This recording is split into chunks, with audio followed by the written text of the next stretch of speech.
Happy to be here with you all. Thank you. Hi everyone. My name is Abdulatif Khalid Ebahad. My nationality is a confusing one. Uganda, DRC, and Somalia. I'm not sure exactly where I lie. Thank you. So thank you so much. My name is Pacifique Mahirgwe. I'm a Rwandan storyteller, especially with the children. And I always organize some activities with the children here within Kigali Public Library. And I'm a writer also. Thank you so much. It goes to you. Thank you very much, guys. My name is Fidel. I'm an entrepreneur. Nice to meet you all. Thank you.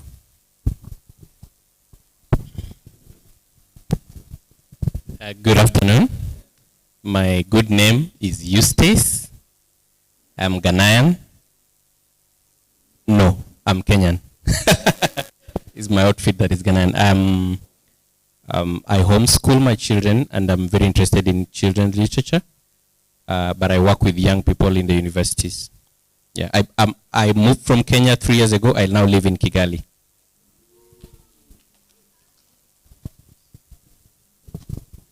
Hi everyone, my name is Esther Nishimwe. I'm Rwandan. Good afternoon, everybody. My name is Nomvula Moloko. I am South African, and I am a solutions-focused person. Give me a problem, we'll find a solution. Hello, everybody. My name is Ali Baharun. I am from Zanzibar, United Republic of Tanzania. I'm a writer. The current country coordinator for WSA Tanzania. I encourage you all to check out the books that we brought here and get yourself a copy. Karibuni. Good afternoon, everyone. I'm Lucy Wangeshi. I'm a librarian and a writer as well. I'm Kenyan, living in Rwanda. Good afternoon. Okay. My name. Okay. My name is Rose. I am from Kenya. Thank you. Hello everyone, I'm Grace Endo and I'm from Uganda. Good afternoon everyone. My name is Adokloy Akok and I'm from South Sudan.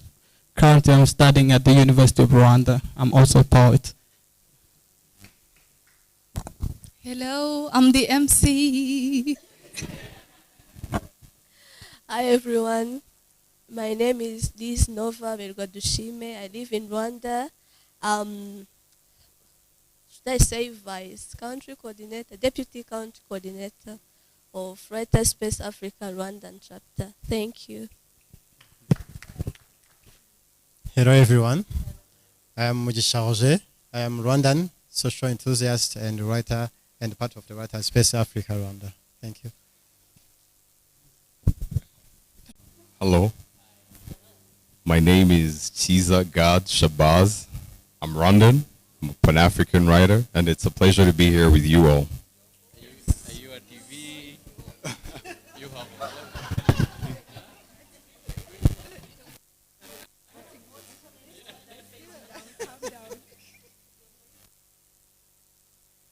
I'm here.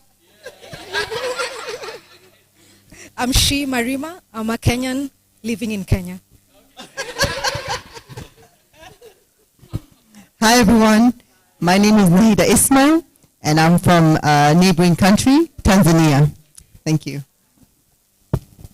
Thank you to everyone. I was ambushed, but I am Makata Mushosho from Lesotho.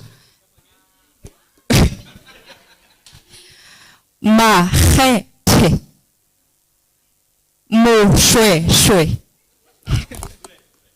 Yes, Moshosho is royalty from Lesotho, so thank you. Okay, she kind of cheated, but we'll allow that because now I know who I'm going to be contacting when I'm traveling. I should be getting contacts, in fact. So thank you again. So let's get into it, right? What we came for. We didn't come for some clubs. We came for exactly children's literature in shaping the youth. All right, what's going to be the next? Pen Boss. Let me give a story of how I landed into writer space. So there was, during COVID, actually, I'm very happy that COVID happened because I was stuck at home, sleeping most of the day, and then one eventful morning, I just woke up and I was like, maybe, because there is the lockdown, it means that people, especially celebrities and people who are accomplished, they have time. They're at home. So I should just reach out to them. I remember I stalked one person. I went to their YouTube live until they noticed that I go to their YouTube live. So I talked to Parfait. I don't know if maybe during the mingle you might have met Parfait. We talked and he told me there is Writer Space Africa, you should join. I was like, okay, cool. And then that's when I started doing some short poems. I post on my Instagram like that. The next thing I know, I'm a writer. Boy, I knew from a very young age that I'm going to be a writer anyway, but I think Writer Space Africa did launch me into the things that I didn't think exist. I remember I told my parents I'm going to be a writer. They told me, do you know any person who has money and they're writers? And I tried to find one, a Rwandan person who is considered successful and they are writers. I couldn't find one. I was like, okay, fine, let's do it. Let's experiment. So yeah, I started doing some editing. I learned that from Writer Space Africa. So thank you again for, I thank Pen Boss, as we call him, Anthony, for creating this amazing community that people from Rwanda, from Uganda, from Tanzania can find themselves in, and they can flourish into the writers they want to be. So welcome, Pen Boss. It's the introductory remarks, no, the welcoming remarks. Welcome again.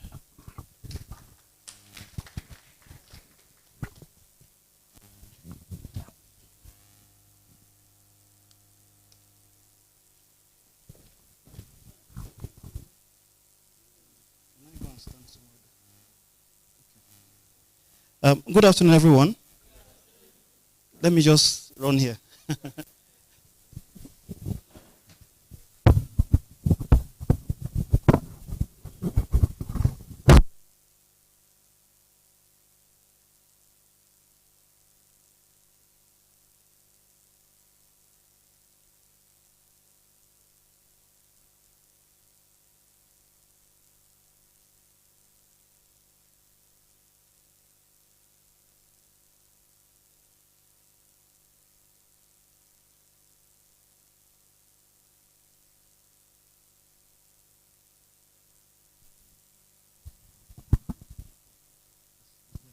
Okay, so good afternoon, everyone. The stand is protesting, so let me hold it. The reason is I like to move my hands a lot when I talk. That's why. So I'm going to be doing this, and then I'll do this very soon. So my name is Anthony Onugba, also called Pen Boss by my friends. We are here today because of the African Writers Conference. And this is something that we started about 7 years ago. We began in 2018. And when we started the conference, one of the considerations that we had was that traveling in Africa is very expensive. So because of that, let's rotate the conference in a region and in a country. So when we started in 2018, it was West Africa, Nigeria. 2019, we went to East Africa, Kenya. 2020, Southern Africa, Zambia. 2021, back to East Africa, Tanzania. 2022, a bit of Center and West, Cameroon. Then last year, East, West, Ghana. And this year, we're back to probably a bit of center and east, Rwanda. And so next week, we'll move to another region. Because, you see, when we're in the east, for example, it's easier for people to travel by road, especially since the roads are linked. That way, you were able to get closer to the audience. But if we have retained the conference in one particular country, then we're going to have the issues of, travel costs. And like they say, we're writers. We're trying to, make a living. So this is the reason why we are here. And the conference, probably I should give a little bit of a history since I have 5 minutes. The conference began with a group called Writers Space Africa. Writers Space Africa began in 2016 as a writers services, just providing services to writers, like proofreading, copy editing, providing websites. But by 2017, we decided to make it a little bit more inclusive. So we began a magazine called Writers Space Africa, or WSA, in January 2017. Since January 2017 till now, we've been releasing the magazine once every month. We are currently in the 97th edition also. We've not skipped a month.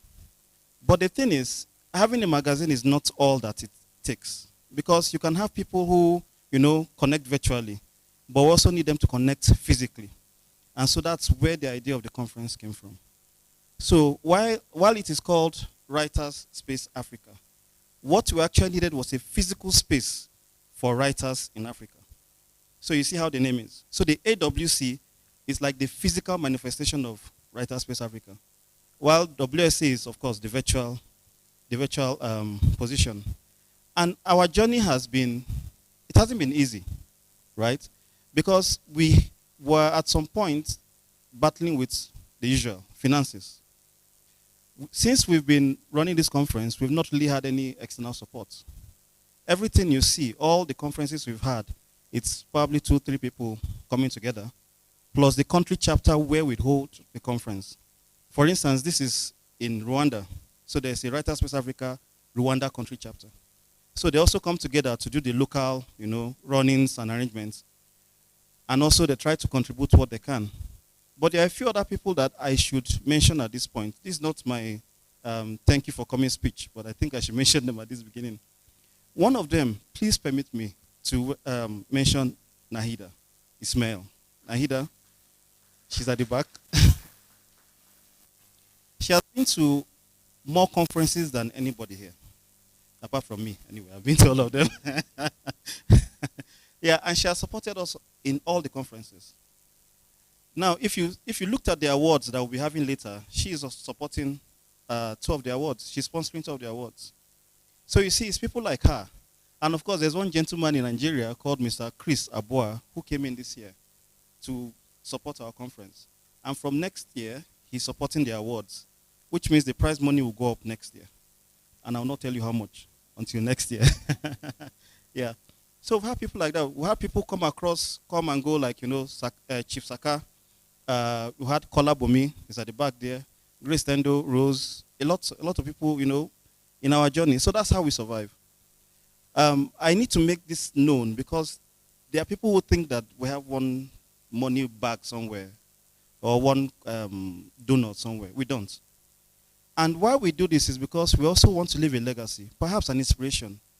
Don't be limited by anything, Like they say, the only limit you have is the limit you place on yourself. If we had placed limits on ourselves, none of you would be here. And in all honesty, WSA would not have existed because we would have said we cannot, publish the magazine, we cannot do this or that, but we're here. So once again, thank you for being here. I wish us all a very happy conference. And then I'll be back much later during the award ceremony. Thank you very much. Thank you so much, the pen boss. For sure, he has lived up to the name, hasn't he? I would say through almost miracles that we've seen, especially WSA members shout out to us, we showed up. And I think even the people who are not here have showed up in many other ways in terms of preparing the event. As he said, This takes some sort of bravery to do things. We do it for the passion. Yeah? So, right, we are going to have someone. I'm going to do my best to read the name, but I'm not sure I'm going to nail it. Adut Loy Akok from South Sudan, who is going to give us a poetry performance while we prepare for the main highlight, which is the panel discussion. Thank you.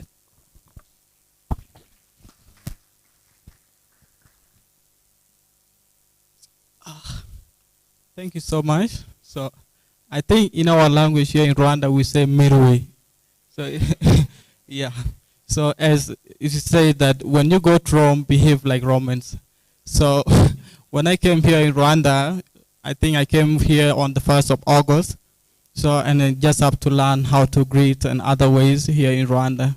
So and I learned Mirwe. This is one of them. So to come with my name, I'm Adut Loy Akok. I'm a poet. I am an author. So I'm also a spoken word artist. And currently I'm studying at the University of Rwanda under Mastercard Foundation Scholars Programs. And it's a pleasure to be here. It's an honor to sit here at the African Writers Conference in front of great writers like you all. So I'm really honored. The poems I'm going to recite today is about children's literature. You know, I'm coming here as a child. I did not come here as someone big and author. I came here as a child coming for our literature to learn and to tell you whatever we have experienced. So the poems, you will listen to it.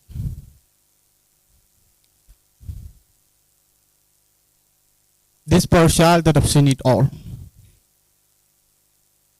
Stars, mountains, fairy tales, universe like a portrait of the Garden of Eden. I am not here to bring back into existence what childhood carries. Because existence is the mother of faith. I am here to remind you that when we were young, we thought it was all about to build supercars and skyscrapers from souls. Not knowing that those days were all the foundations of dreams. How to build a pretty country free from darkness and bees and all the things that mankind created for grips. My mother taught me facts from stories. She told me that stories are never stories. We don't listen to them with the fear of your own future. She told me that if the owner of the stories was once a child, she told me that there would come a day a mother would let go of her child to face the reality of life. And as I stand here today between this lens of a memory and a reality, I still wonder and reflect the ways, the days, and all the goodbyes. How to pay back the price of honesty and integrity. She taught me the price of visions and self-esteem. Someone tell my mother that everything has changed and now I'm just a father of home.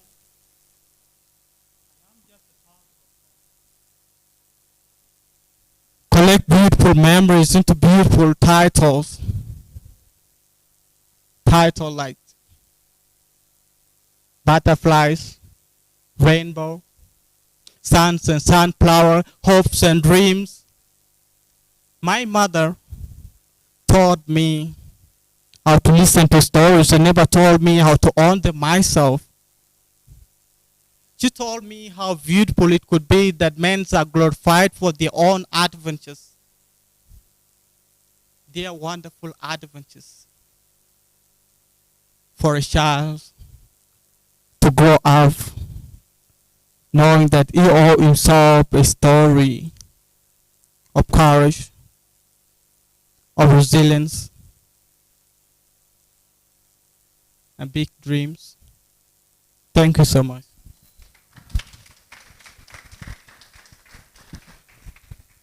Thank you so much.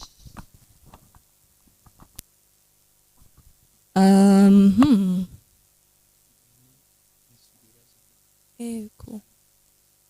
Thank you. I don't hear myself, so I can understand you guys are not hearing me well. Let's change the microphones. Cool. Now we're back. So next up, we are going to have John Rusimbi, the president of the Pan-African Writers Association. I was telling him earlier that I got a certificate. Guys, do you know how hard it is to get a certificate? But I got it. Thank you so much. Welcome.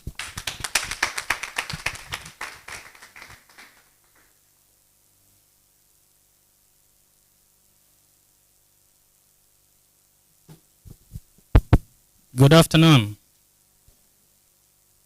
Yes, my name's John Rusimbi, a Rwandan author. I joined the Pan-African Writers Association 10 years ago. And in 2022, I was honored to be elected the president of the Pan-African Writers Association. It is a 3-year mandate. So next year in June, I'll be handing over the torch to someone else. Of course, it's on a rotational basis. Another country will have to take over the responsibility. I'm therefore happy to be here, and I deeply thank Anthony and Patrick. Where is Patrick? And Patrick, and all the staff that were involved in organizing this particular conference. I'm told you've been here 4 days ago, and you've been actually active in many literary activities that led to this conference. I therefore thank all the organizers for inviting me to this particular conference. I'm referring to the African Writers Development Trust and the African Writers Space Foundation. May God bless them, and may God bless you all. Such conferences are very important as they inspire more young writers to have a meaningful impact in shaping the youth across the continent. I don't know whether these are part of the media. I would also thank the media. We cannot forget the role of the media in broadcasting events such as this and spreading the message across to many more people in their sitting rooms and even those moving with their radios, so that raising awareness and influencing public opinion becomes very critical in advocating for the promotion of young writers in Africa. I thank all of you, the participants from various countries who made it to join the conference, advocating for the promotion of children's literature to shape the African youth into useful Pan-Africanists that will contribute to the realization of Agenda 2063. As you may all know, if you have read Agenda 2063, in its aspiration 5, it aspires for an Africa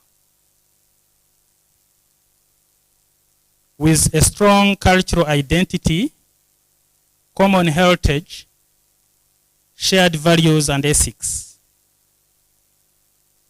Annual events like these ones contribute to the mission of the Pan-African Writers Association, which was founded as early as 1989 to promote literary activities aimed at cultural and social renaissance among Africans on the continent and those in the diaspora.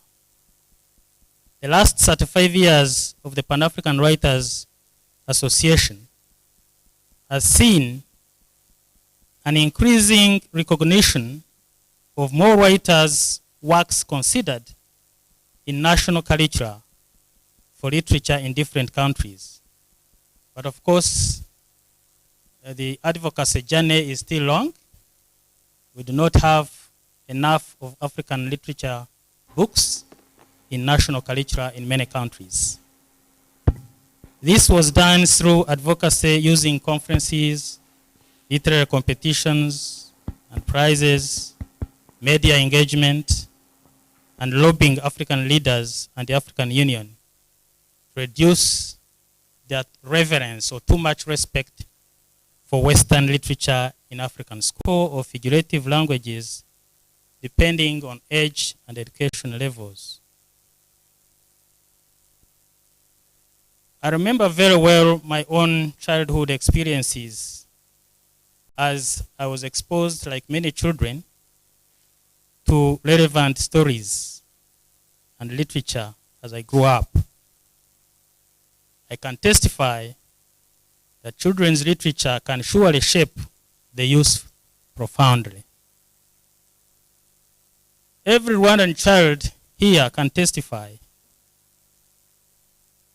that there is a popular folklore of a heroic young lady called Ndabaga that lived about 3 centuries ago. This was a story of a young lady who was frustrated because the father had joined the king's army and her father was not supposed to return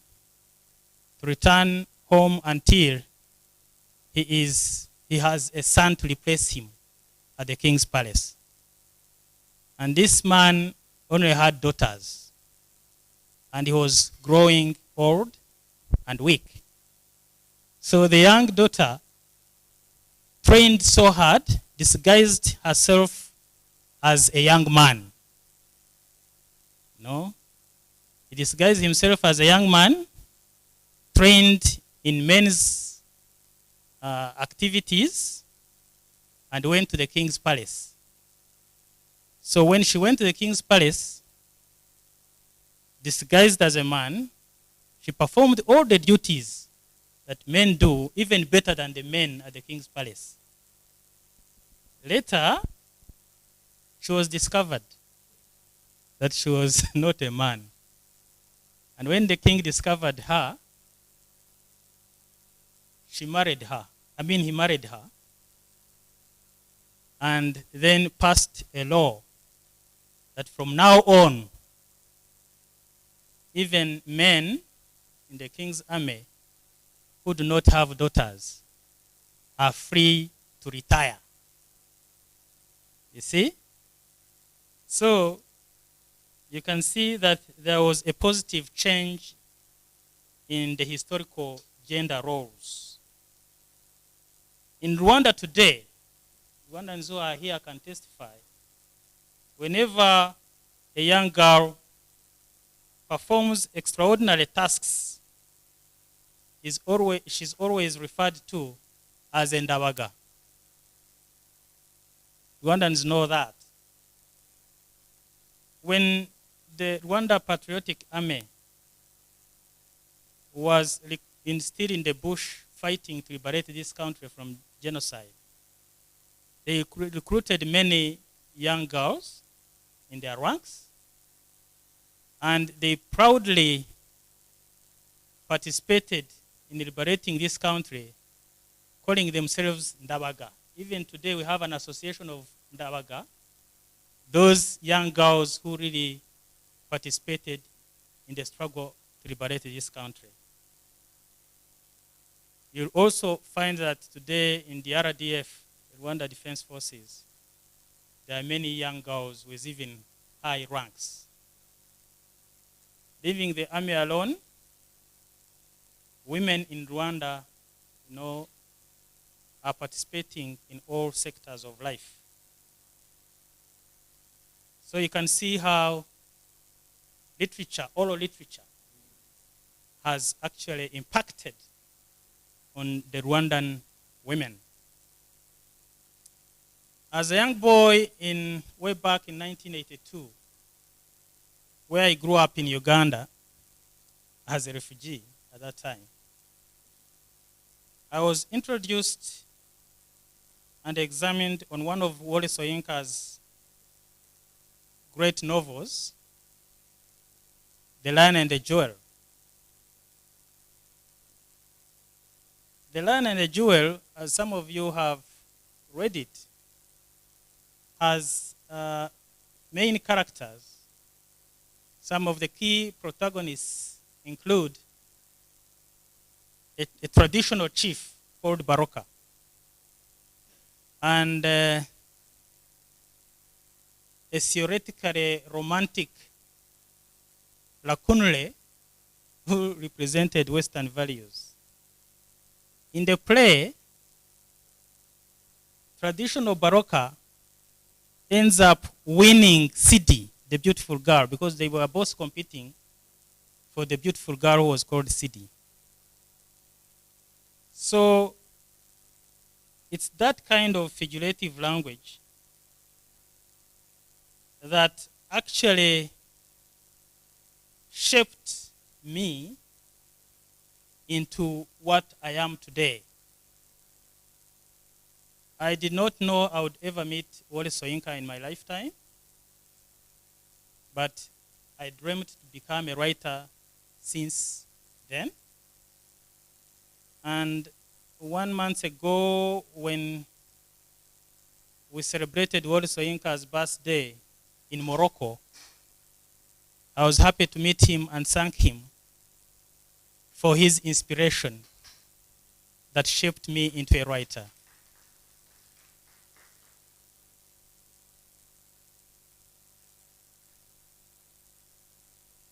So you can see that The Lion and the Jewel dropped a seed of ambition in my soul to become a future writer and use the pen to advocate for African values.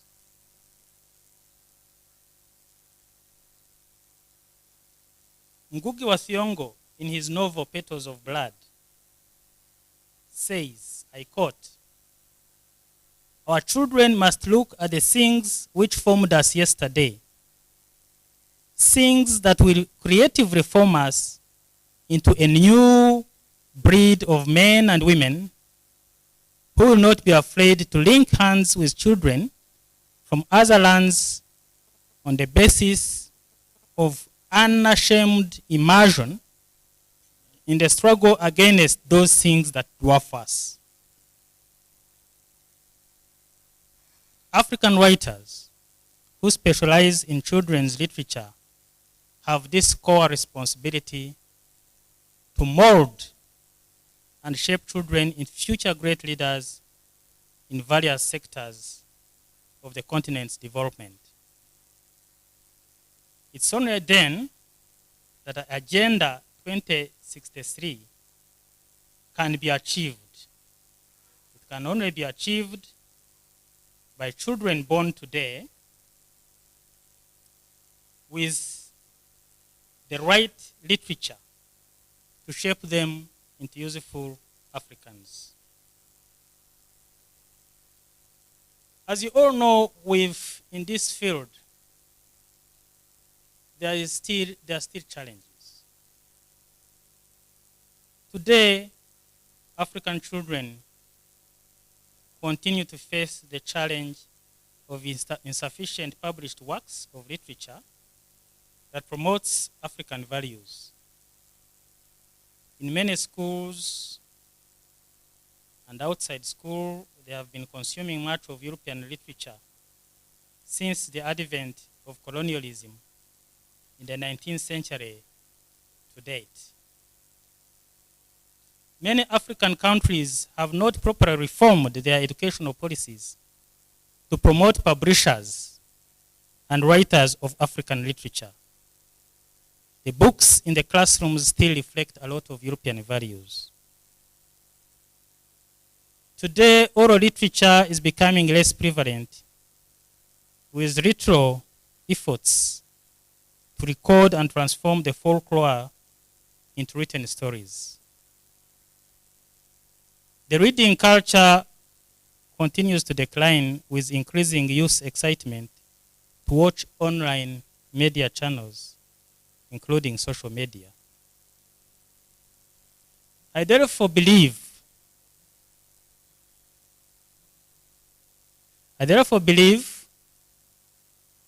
in more spaces like these ones to brainstorm on the above mentioned challenges.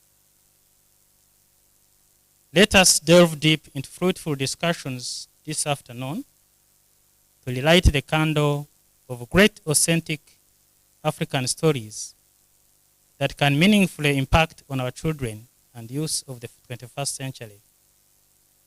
How can we advocate for appropriate policies for African cultural and social renaissance? And how can we promote the demand and supply of African children's literature, both in schools and out of school in local communities?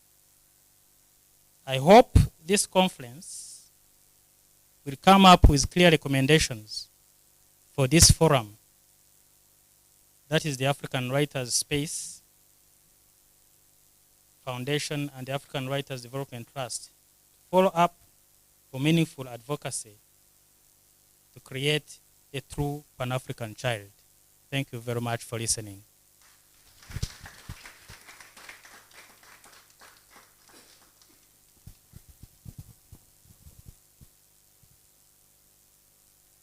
Thank you very much for the keynote speech. And one of the things that I've really liked, what he mentioned, that literature has had an impact on us, whether we realize it or not. It's just like one of those things that touch you, but you don't know what touched you, but yeah, something surely did touch you. So we are now to the highlight of the event. We are going to discuss, to talk about really, what does it mean even? There's someone who asked that question. Is it Rachel who asked during the mingle, what is even African literature? Because we as a continent have had a lot of impacts. It's almost like very few things we have are pure. Most of the things have been molded into some other stuff. In Kinyarwanda we have words that we borrowed, so we didn't even make them. So it's hard really to say what is African literature and what does it mean to have children read, and how can we, I don't know, package literature for young people, for children, to become who we are now. So without further ado, let's get into it. Sujira, please welcome. Thank you so much. It seems like Sandra and I have been working together in emceeing, moderating panels and stuff. So everywhere we go, we seem to be together. So allow me to take a microphone stand and introduce to you the panel we are going to have.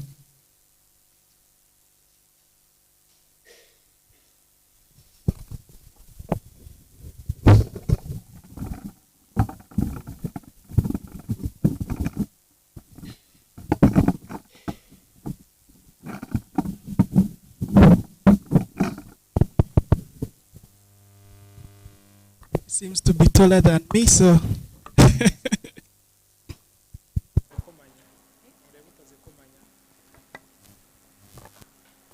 All right.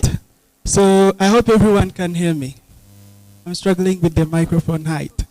Backstage, Mr. John Rusimbi was talking about the fact that now this is only coming because of these microphone struggles. So he was mentioning about the fact that short ladies want tall men. Tall ladies want tall men. Someone stays in the middle. Yeah?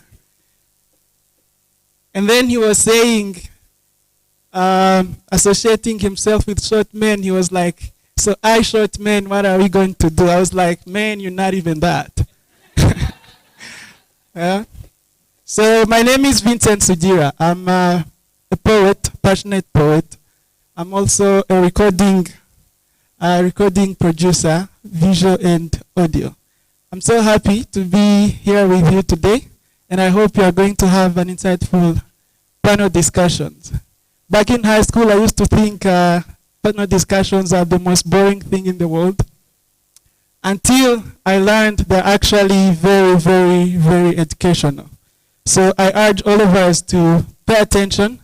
I'll try my best to make sure that we involve you guys and we leave this place knowing what Sandra mentioned, what is African literature, what as writers and passionate poets and artists, what is children's literature, and how do we make sure we incorporate that in our different types of art. I've got to admit, this weekend has been an eventful weekend, an event for people who love football. There are going to be major football games tonight and tomorrow, both in Premier League and in La Liga. I hope you guys will both enjoy. And if your team breaks your heart, don't take it on anybody.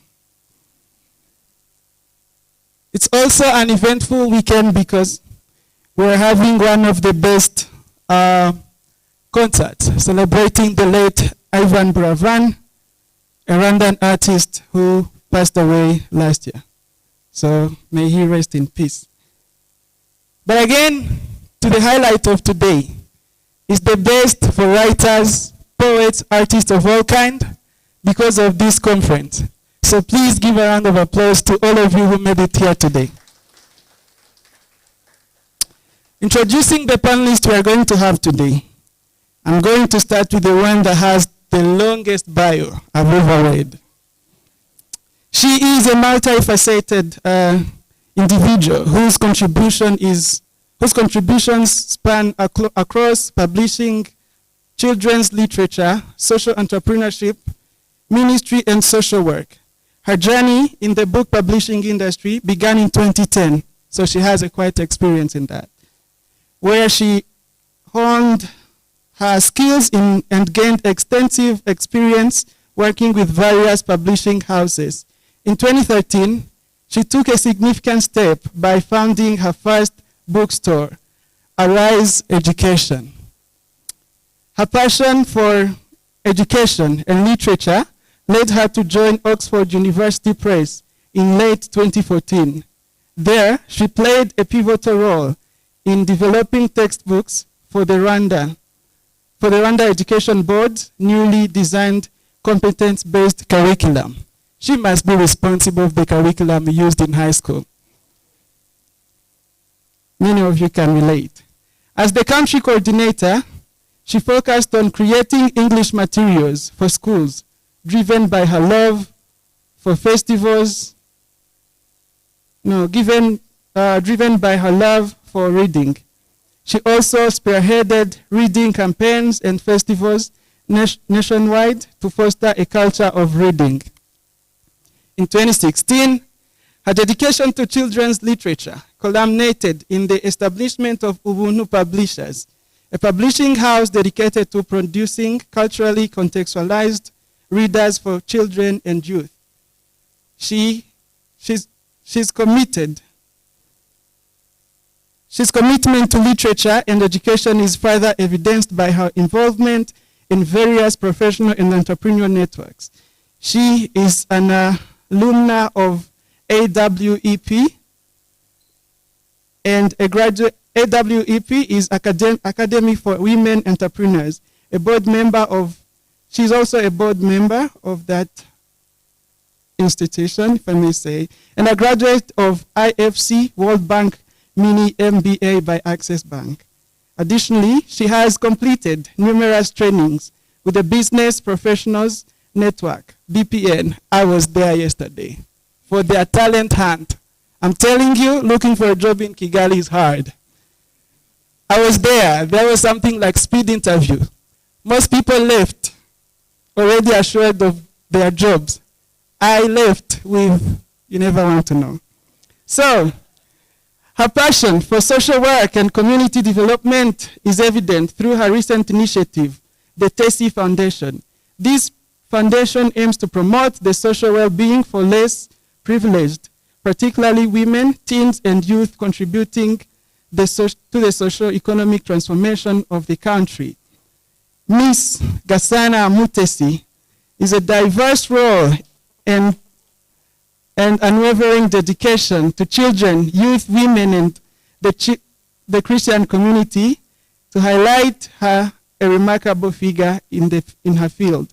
Her work continues to inspire and impact many, fostering growth and development in various sectors. So ladies and gentlemen, please help me to welcome Gasana Mutesi to the stage.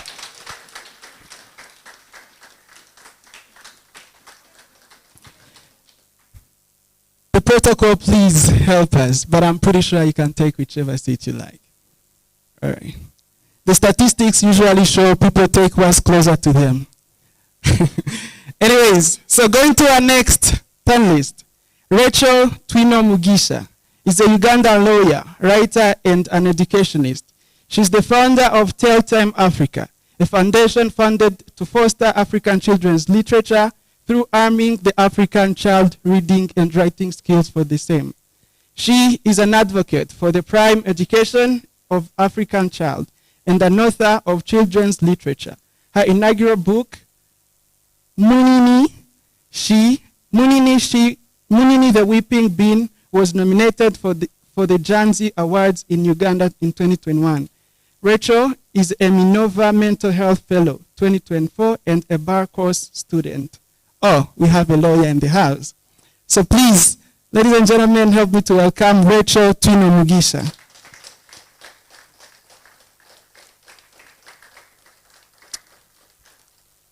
The next on our panel is going to be a book lover, linguistic enthusiast, passionate friend, and writer from Kenya. As simple as that, help me to welcome Immaculate Ajambo.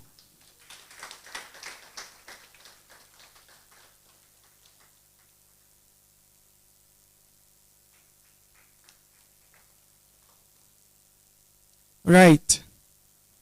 One more person on our panel for whom I had lots of questions about his bio. He is a writer from Nigeria, poet, and former saint. That's why I had the questions. I thought the eras of saints have passed. Seems like we have one in our midst. So, former chief editor of Poetica at WSA Poetic Magazine, currently living in Kenya. Please help me to welcome.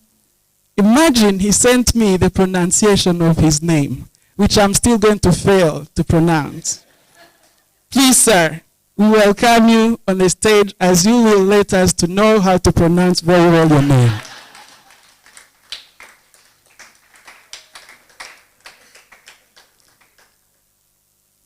With that in mind, I think I have all the right to ask him to first introduce himself. Thank you.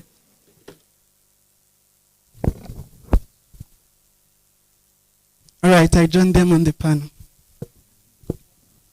Thank you.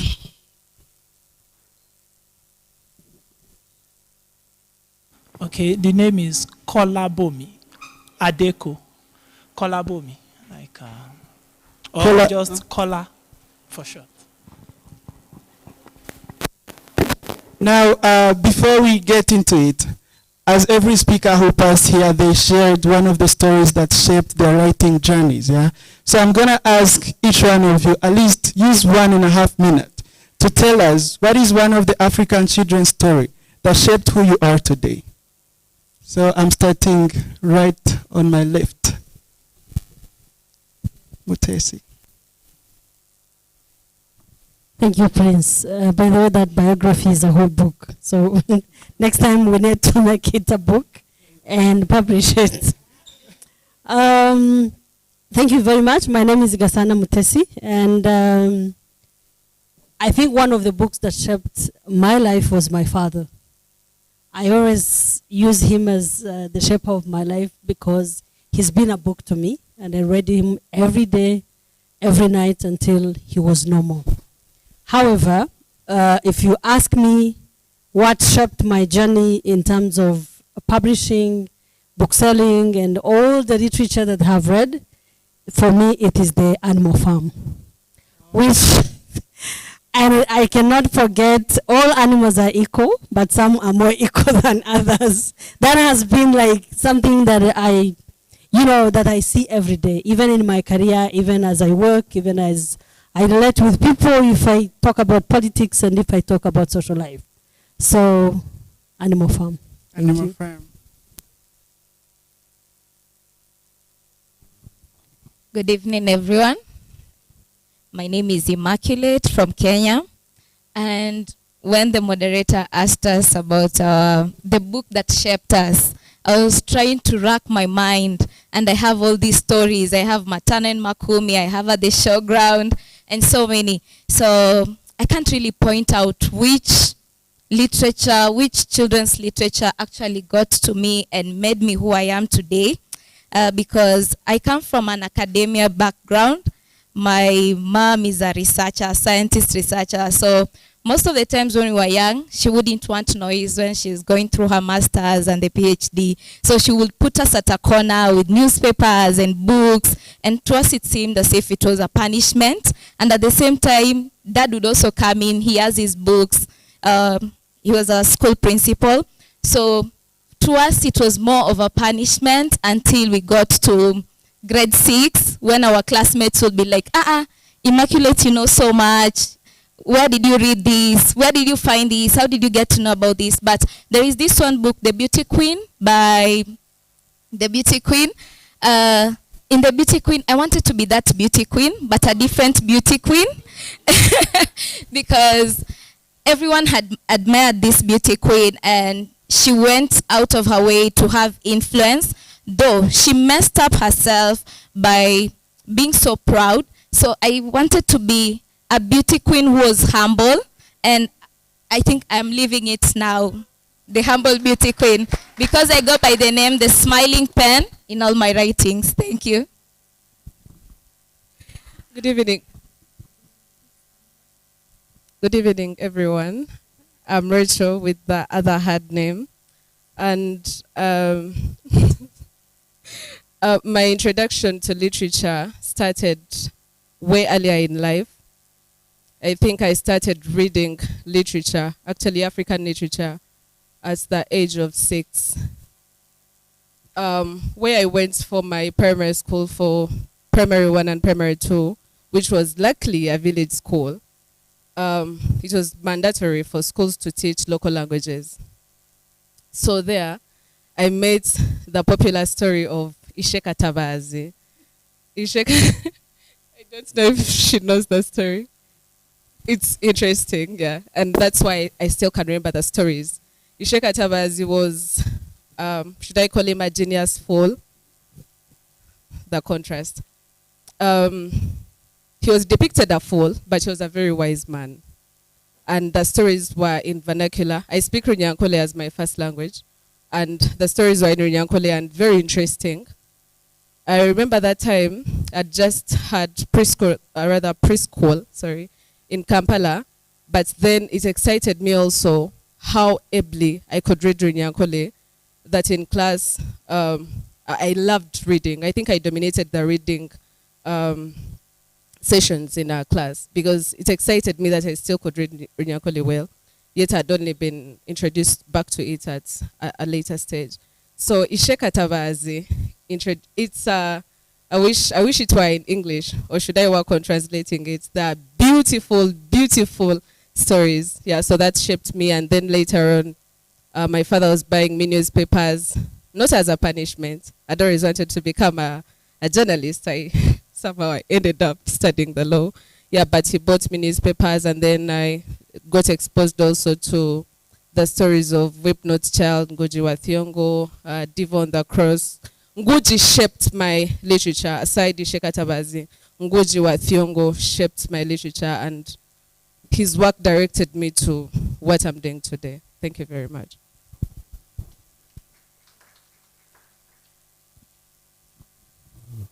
Thank you. I was raised in a religious home by Christians. I'm not as religious as they would have wanted any longer. So that's probably why the former saint comes in from. Well, I have a distinction of being a child that learned to read before I even knew how to read the alphabets. Because my dad would take the Bible, even when I was like a 2-month-old baby, point at words, and he would read through. So I would follow those words. So I could learn words before I learned the alphabets that followed those words. Then there was this book, the first children literature I was exposed to is a book called My Book of Bible Stories, of course. It's a yellow book. So some people, especially a little bit of older generation, will be familiar with that book. It was an 80s, 90s book. So after that, when I was around 6, my dad came home with encyclopedias of different forms. So I was exposed to what was not children literature. But I made an attempt from that young age to write those books in ways my siblings, my younger siblings, would understand. So essentially, I started writing children literature when I was also a child myself, because I would try to tell them those stories from that young age. It got me conflicted, because starting with Bible stories and then encyclopedias, we were philosophical in nature, started making me have plenty of questions. So, and for a while, I would have writings that my parents as Christians do not approve. Like, I would write about if God wants us to be so forgiving as he forgives, why has he not forgiven Satan all this while? And so, but since then, I've always been enthusiastic about children literature. I like children. I just don't like having children. So, personally, I was excited about coming here because I am very, very, very concerned about our children of this age. I want us to read, I mentioned it yesterday, I want us to read things that are written by us, by people who think like us. Most of my own view of the world, like I said, from those encyclopedias, there was none that was written by someone local. Even the Bible is not a local book, even if it's a common book. Like,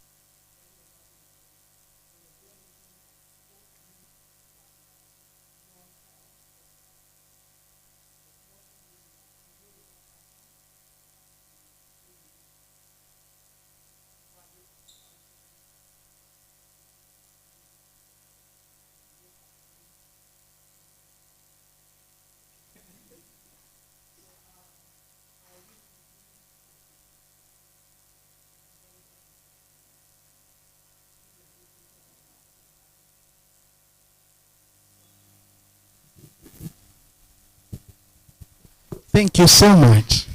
Now, in the audience, if any of our panelists mentioned a book or an author you know, please give a hand for yourself. I want to see how many of you read African literature. Now, I just realized a funny thing. So when she was talking, I went through my contact. So I have someone named Mutesi Arise Bookstore. And I know it's her. And I've been trying to sell her one of the books we publish at the publishing company I worked with, and we had failed to meet. Now I catch her. So you guys advise me what I'm going to do with her.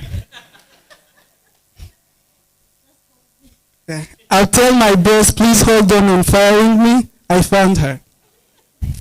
Anyway, so going forward, like he mentioned about coming from a Bible background to writing stories and art children could relate to. So I want to ask, starting to him, Why is it important for African youth to see themselves reflected in the stories they read?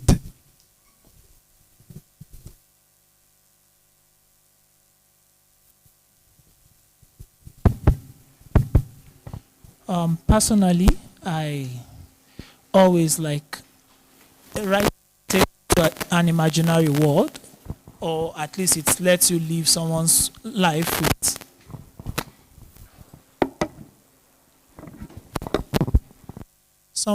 with them. And most of the time, at least with me, I basically did not live the life of the African person around me when I was a kid. I had on my bed, I used my blanket to make a map of Israel as the Bible had depicted it. It was later that I thought I could make my stories about Nigeria where I lived, because I basically did not used to read anything about Nigeria. Like, I was always reading things about Israel. So on my bed, I created the 12 tribes of Israel as they were described to us in the Bible, putting, oh, this is Benjamin, Asher, Dan, and thereabout. So it did not allow me be able to, I was a good writer from that young age, but I was not able to pass across my writings to be interested by my classmates, for example, in school, because they were not interested in Israel. They lived in Nigeria, they lived on the streets. So I believe very much that with African writers, because when I got into secondary school, I read a lot of African children literature. There was this book in particular, which, like I was saying, because my religion would always interfere with my life. Kokuba Boni is that book. And there was a lady in white. She's supposed to depict an African angel. So when I fell sick, and I got a visitation by, now not Gabriel or whatever, because I was more in tune with the lady in white who was dressed with cowries and everything. My parents were a little bit concerned, because they thought maybe I joined what they consider the occultic world, because the lady in white was basically the person that came to give me succor when I was sick. So I believe that with African writers, we as people can let the children see angels as Africans. Like, we have our own versions of angels. We have our own versions of saints, of evil people. Like, we don't have to take our mind to somewhere in someone else's culture before we can think of, before our children can imagine a character. So African writers would give our children characters that they can immediately see next door to them. Like, that is why I think it's an important reason to have children literature by African writers. Thank you.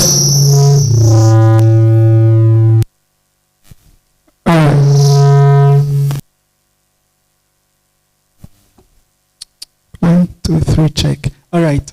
Thank you so much. Now, going to Mutesi.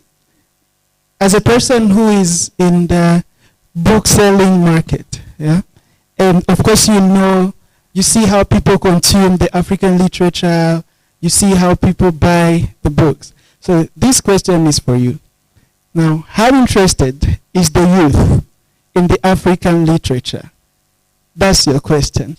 And then before you answer it, I'd like to ask Immaculate. He mentioned about creating characters that we can easily relate to, yeah? But how can an artists of different types of art, poetry, music, and everything, can create a literature that involve African culture without jeopardizing the values and the culture that Africans have? And again, what is African literature? Immaculate. And then Mutesi will go next. Immaculate. Oh.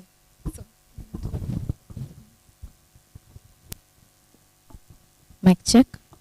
Yeah, so for African writers, they can actually use the local content And in this way, they will be able to bring the reality, and the youth will be able to relate with it, and they will also want to produce. Remember, with being an artist, you not only produce for entertainment. There is that social bit that you will be working on. There is the historical aspect. And also, there will be a way you will be enhancing the assertiveness skills, the soft skills among the young people. As they go through the text, they are able to relate with what happens, looking at their culture and how things get to happen in the society. Also, not really looking at, we can say, okay, how do I put it? We can't trash away the other culture. Remember, we want these young people to appreciate and be cultural tolerant, to be able to interact with people from other areas. And right now, when we are in the technological era, we should be able to show both worlds and let them decide. And by doing this, we will be helping them in their thought processes. They will be able to build up their imagination. For example, I have been so excited and eager to come to Rwanda. And on my arrival here, I remember telling my friends, there's this portrayal that I see in the media, tall, handsome Rwandan men who can sing. And when I told my, it was very exciting because I had to leave work earlier than the others, and I told my students I'll be going to Rwanda, and they told me, Madam, I'm sure you're going to meet Israel Mbonyi, you're going to meet those beautiful girls in Rwanda, and you will see their dance style, because this is what they've seen in the media, this is what they've read, and they appreciate it. So I'll be confirming to them, yes, this is how it is, and they will compare it with what is there in the community. And to believe I've answered the question.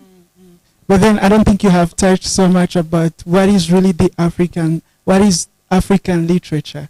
Like maybe one of the panelists can help you so that we help others in here to understand what it is about African literature and how do we incorporate it in our art, in our writing. Oh, sure.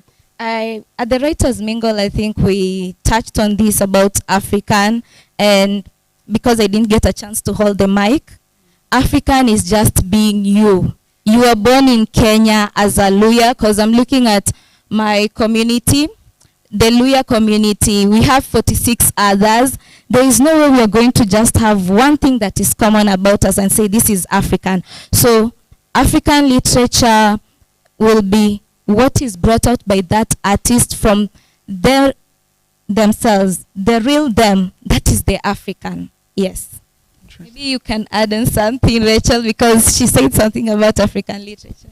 I'm only glad I didn't get to be asked the question.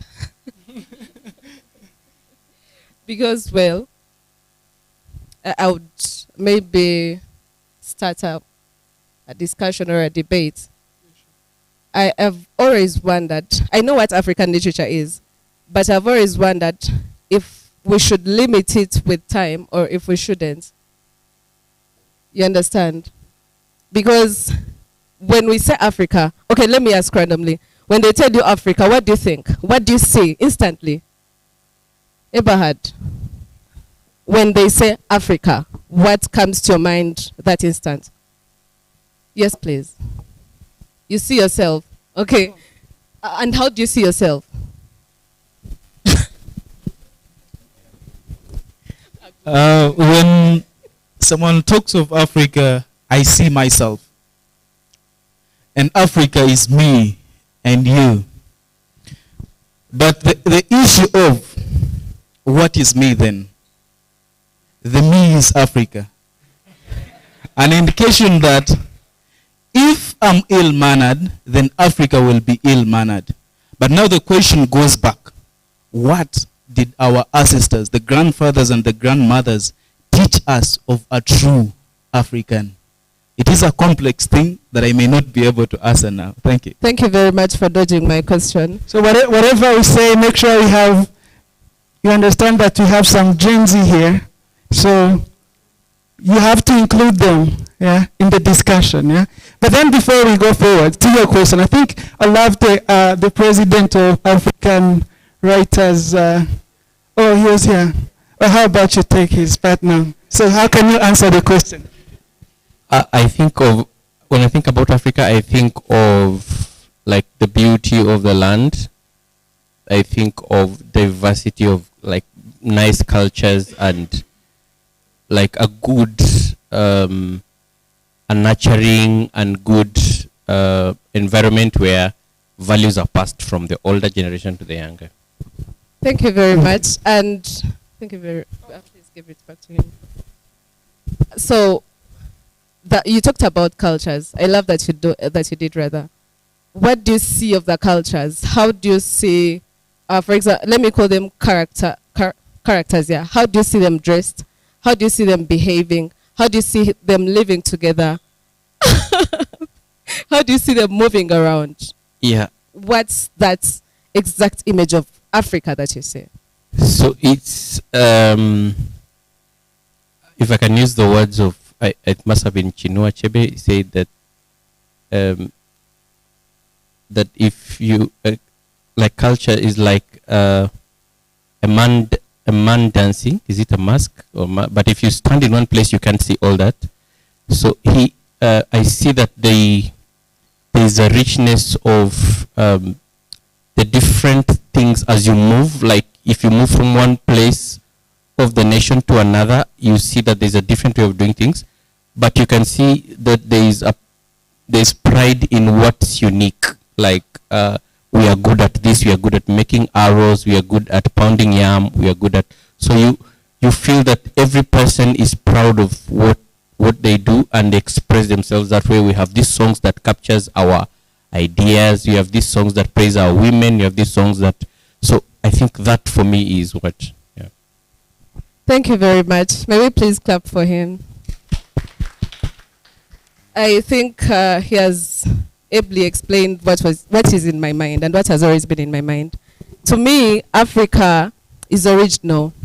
To me, Africa has not been diluted yet by the civilization and the modernization and everything. It has not been yet polluted by the cars and the trains and the electricity, and you get it? That's my image of what Africa truly is. There has been advancements though, and we cannot totally ignore them.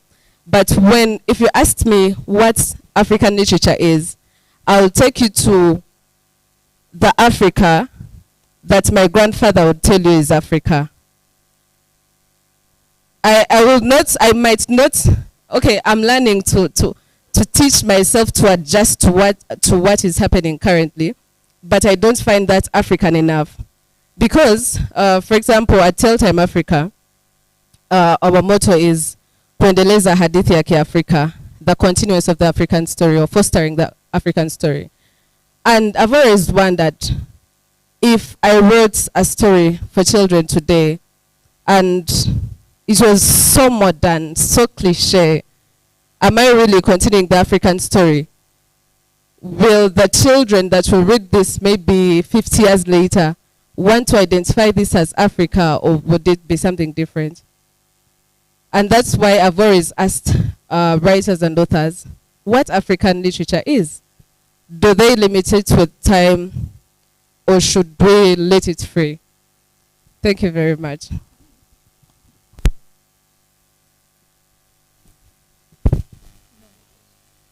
Oh, sure. Okay.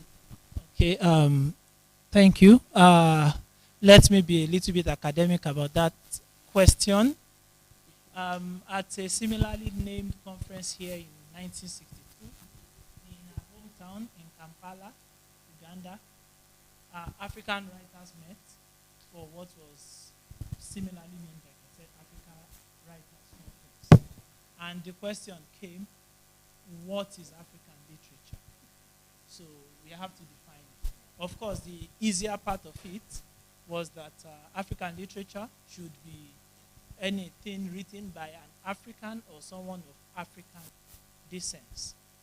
But if you ask European literature, it would not just be something written by a European alone.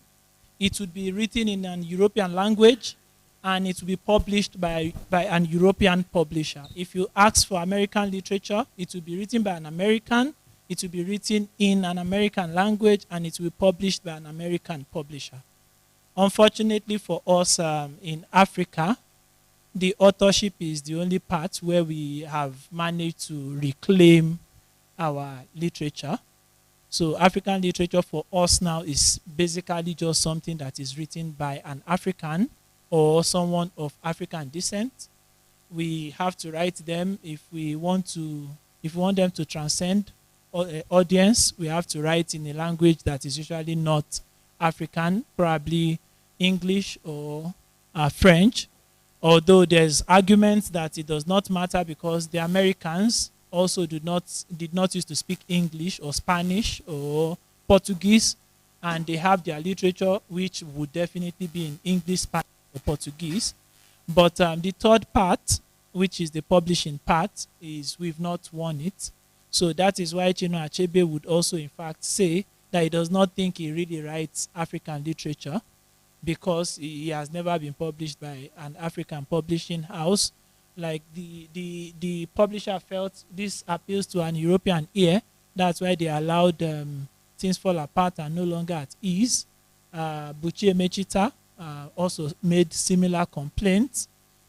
In Nigeria, while the president is enthusiastic about meeting Wole Soyinka, there's the whole school of that believes that is basically not writing African literature, because there are English that he even uses in his literature that we do not use in our everyday. There are verbals and so African literature, as it were, we are progressing. At least we have authorship of them.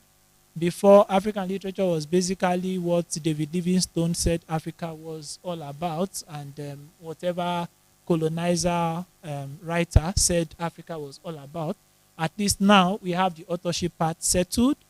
We are moving towards the language part. It's not working for those who tried it. Like Ngugi wa Thiong'o said, since he chose to start writing in his mother tongue, he's not made a dime from. And honestly, I must be frank with you, every book is written in Gikuyu. I've not read them. Like, so it was his earlier books in English that I've read. And definitely the publishing part, we are still struggling because basically we do not have any publishing houses that have global appeal that is owned by an African or run by one. We are trying, she was Brittle Paper and Co are trying to come up, but we are not yet there. All right. It's good that you mentioned about the publishing part. Now let's go on the consumption part. Yes, it takes lots of energy and expense to publish a book. Now what happens when it's on the market? It has to be published. Now how? I just want to go back to the African literature because I think I have a very big problem with everybody in Africa trying to advocate for African literature. It's not because African literature is not important, but the definition we have attached to it is killing us. Every African is described by Kitenge, and then you talk about African literature, but I think it's more of a mindset, it's identity, it's us. And it is about, waking up in the morning and understanding that I'm reading a book written by my neighbor next door in Chimihurura and talking about the streets of Kigali the way it is. It's not that definition that we try to give it when we go to. I have been going to the international conferences, publishers conference, and then you always find Spotlight on Africa. And I remember I was in Italy, was it last year?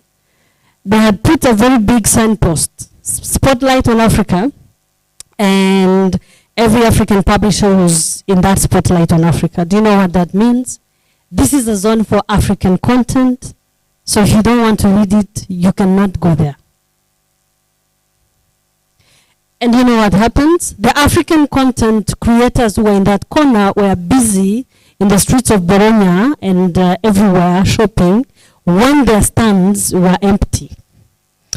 And when you go to every other stand, you will find people making businesses. A book that came from Paris is selling to German is selling to everywhere in the world. And you know what? They're selling the content of Africa. They're trading the African content. Because we have failed to define what the African content is all about.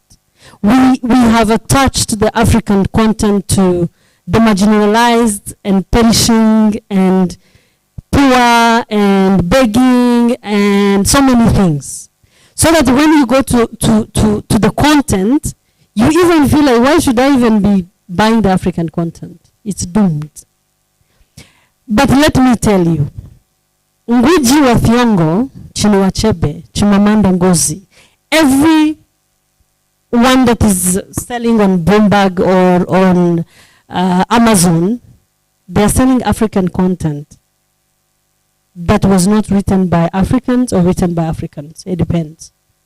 So I think we need to reshape in the Writers' Conference. We need to reshape our thinking and know that Africa is no longer the Africa we used to think. Africa has grown. Africa has developed. Africa has moved on, and we need to move on in our mindset. It's not about writing in Kikuyu. It's about writing the Kikuyu culture in the language that the world can understand. To me, that is the African content. Okay? And I am happy because when I read a book and I see someone trying to say, and then I wake up in the morning and the Gwabujidi, you know, was part of the story, and then someone from US will be asking me, who is Rwabujidi? What is Rwabujidi? I want to understand. Because when I'm reading a content and I realize that someone has put something like Gen Z, we don't know what Gen Z is, but we need to learn to understand that Gen Z is part of us, and we need to write for them. We need to write for the millennials, but we need to pick from the past. So African literature is about our past, our present, and the future. And we cannot ignore that by just being in one corner and saying, you see, we are going to write in Kinyarwanda. Because you know why? Right now, as we are speaking, there's another event, the one that you see. It's a teens, you know, young people under the age of 19 who are putting up a content. But I want you to see the color and the picture. Okay? This is Africa. It's an African content. Okay? And then it's an African content. Okay? Now, to me, am I saying that this is bad? No, this is what we have told them. This is what we have told them. This is what we have told them, that it is Africa. But we have another story that we have not told them. You know why? You asked me about buying books. I receive parents on a daily basis who come to buy books of 100,000, and none of the books they are buying is from Africa. They're buying Wimpy Kids, they're buying the Beauty Queen, they're buying the Miraculous something, okay?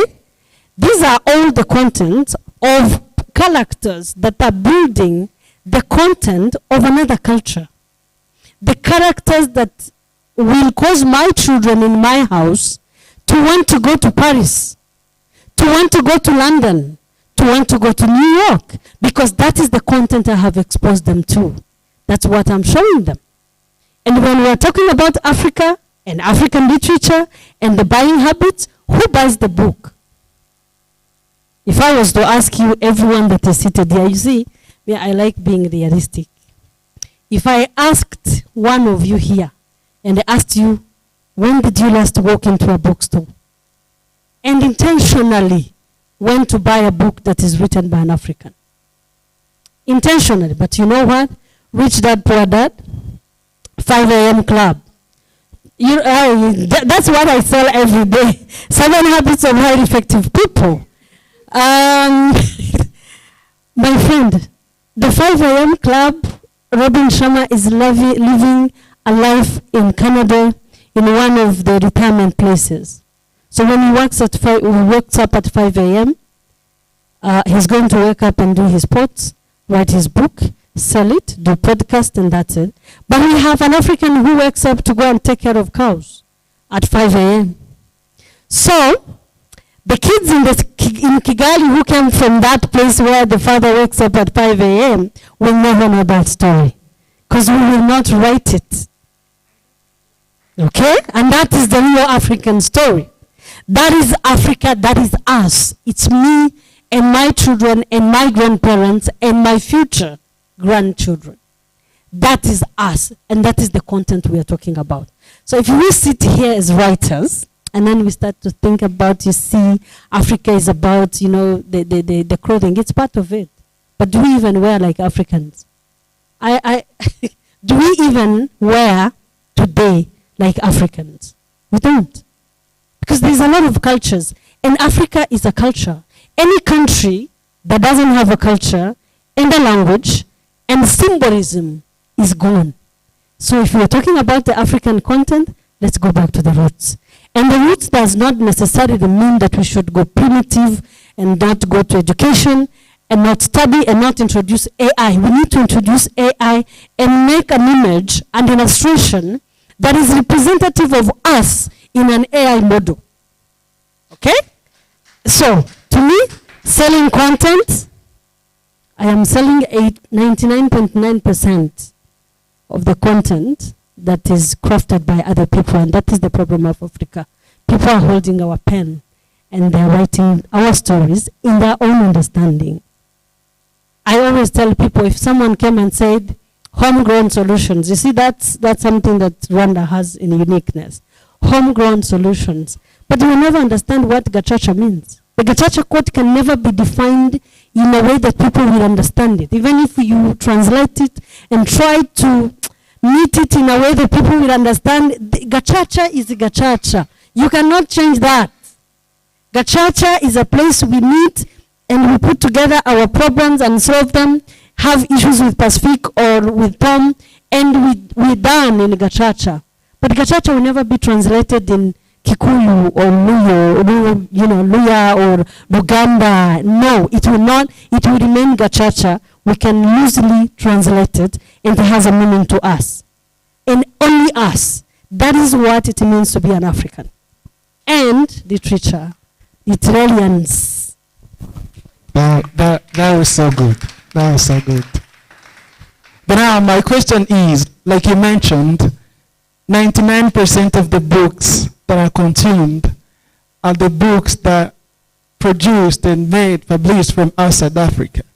But now we have a room full of writers, artists, African writers, who still have to create content for the young generation or older generation, but making an assumption that most of them do not go to that root source of African nature, of African decency.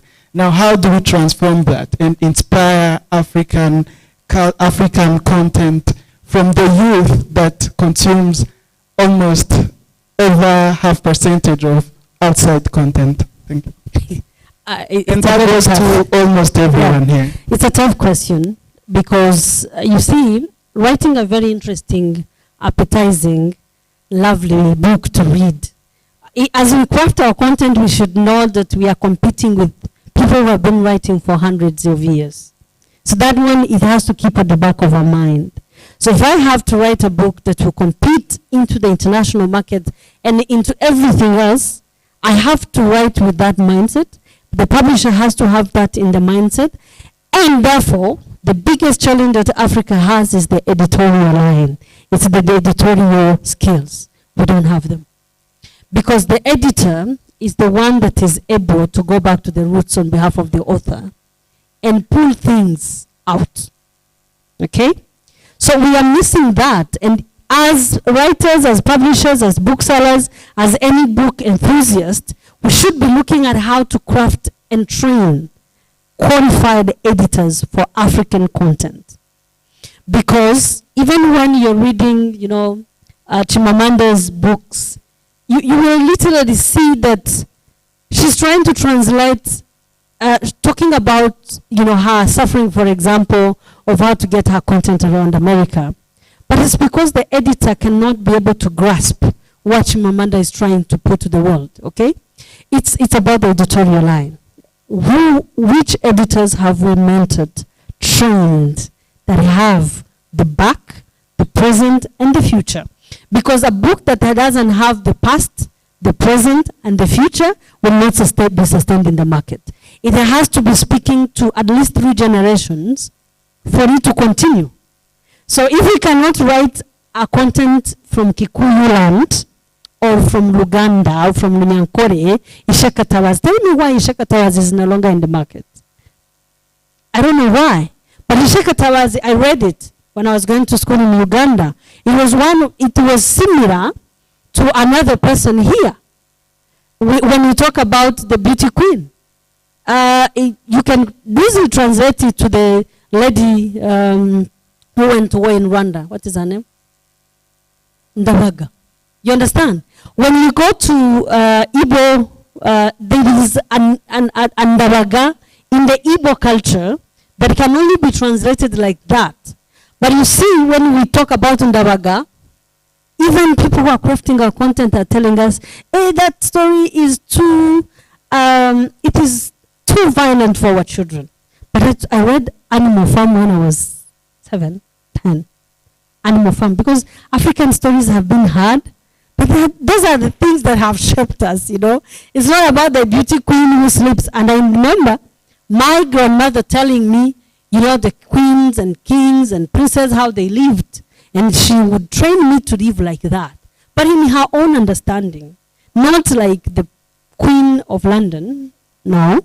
But like the queen in my village with my grandmother. So changing the content requires to build an industry.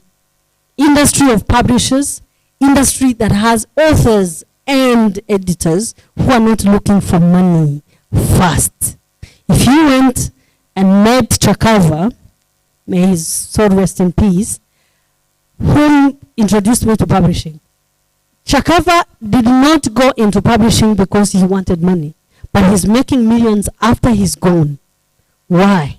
Because when Chakava joined, he bought an industry, a publishing house that was closing, and decided as an editor, I don't want these stories that we've written to be lost. He went and negotiated with them. That is how he started as Henman, which was a London-based organization.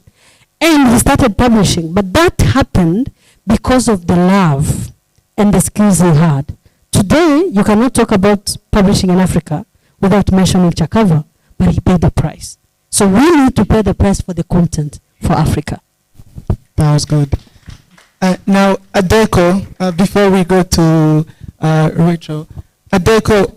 Can I just summarize from the discussion that we've had? So African literature is not just limited to time and identity. It is us and our everyday lives. Good. Okay, now Adeko, I wanted to ask, coming back to the theme of today, the role of African children's literature in shaping the youth. Now, how do we make sure that we create children's literature that progressively teaches the children we're giving content to about the Africa they live in, so that we avoid that in 10 to 15 years to come, some other people on the panel won't be speaking about the same issue that we are talking about here right now. So how do we make sure that our children's literature really covers everything that we're saying is broken, or covers the gap that we're seeing right now? Well, I would agree with assertion that we need an industry. The only part I would not agree with is that we need people who want to make money. We need people who want to have that drive. We have passion. We can't continue to remain poor people who are known to do things out of suffering. Like, of course, we would have endurance. We have persistence. But we need to move away from the poverty porn that is known to be African literature and African writers. Like, if we had money, and of course that involves a concerted effort, there will be more people here from different parts of Africa. Okay. Okay, so from different parts of, I believe my voice carries still. Yeah, so from different parts of Africa. But basically we need an industry. I always agree with that one. It's what I was saying, that we do not have publishing houses that have tentacles into every market. I also think we need to modernize, like she was also saying. Like I believe if you want to publish a book now, you may go to TikTok, make a particular phrase in your book very popular with that age you're targeting, so that by the time that book comes out, it's relatable already. Like it's people have said, oh, you know, there are phrases like that oh, where did that phrase come from? Then that child is willing to pick up that book, because the Europeans too, they used to do it a lot. That means it's like a trailer, a teaser to when you are getting a published book, like you prepare the minds of readers. So getting that industry, I do not have the magical bean. I've ranged from catching up late to deliberate censorship, because I also think very much that there's deliberate censorship. It's a market. So if 90% of what we consume is from the Western world, if they allow us to start producing 20%, they lose 10% market shares, and they would not want to lose that. So we should know, I believe very much it's an invested, that means we have to really like fight a concerted effort to push against the market. I'm happy for those who have tried to make it. I have my blames for writers who became rich. For example, Wole Soyinka. People complain that until very, very late with his foundation, he did not invest the amount he earned back into pushing. Like Chinua Achebe did better than him at it.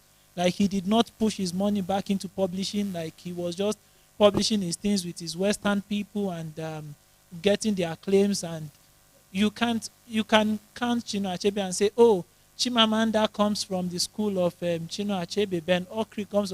You can barely look for someone that comes from the school of Wole Soyinka, like that says, I write like Wole Soyinka now, for example, or Wole Soyinka is my publisher. There would be some, but it's not like an institutionalized thing. He tried, he created a foundation in more recent times, but there's also criticism. I like criticizing him a lot because we come from the same area, and he's an alumni of my school.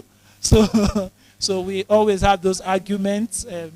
He probably does not like me the way I don't like him too, because we always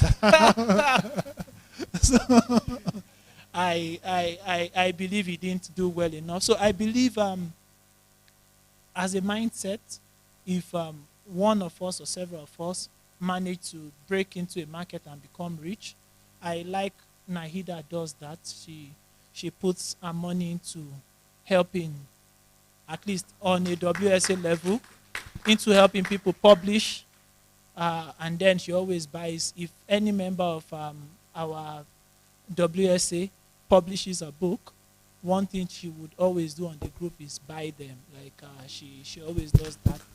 So I believe very much if we are going to move forward, it should be concerted. It should be something we sit in the shadows and discuss and be like, how do we break this barrier? There are these other barriers. How do we break them? Who do we give money to? How do we get money? Who do we give money to? And I believe, because all I've been saying is money, money, money. So I want people who want that money, like people who will do the job because they want to get that money. They want to get that acclaim. We don't want. We are not martyrs. Like the people Jesus has died for them already. Like we don't need other Africans dying for us on a regular basis. Like so I believe that we should want people who have a desire, a drive, something driving them. And for me, money is a very big motivation because it basically makes the world go round. So I believe we need people who want money and people who are willing to invest that money. That was good. Now, shifting a little bit before I give it to the audience, Immaculate, I wanted to ask you about something related to mental health.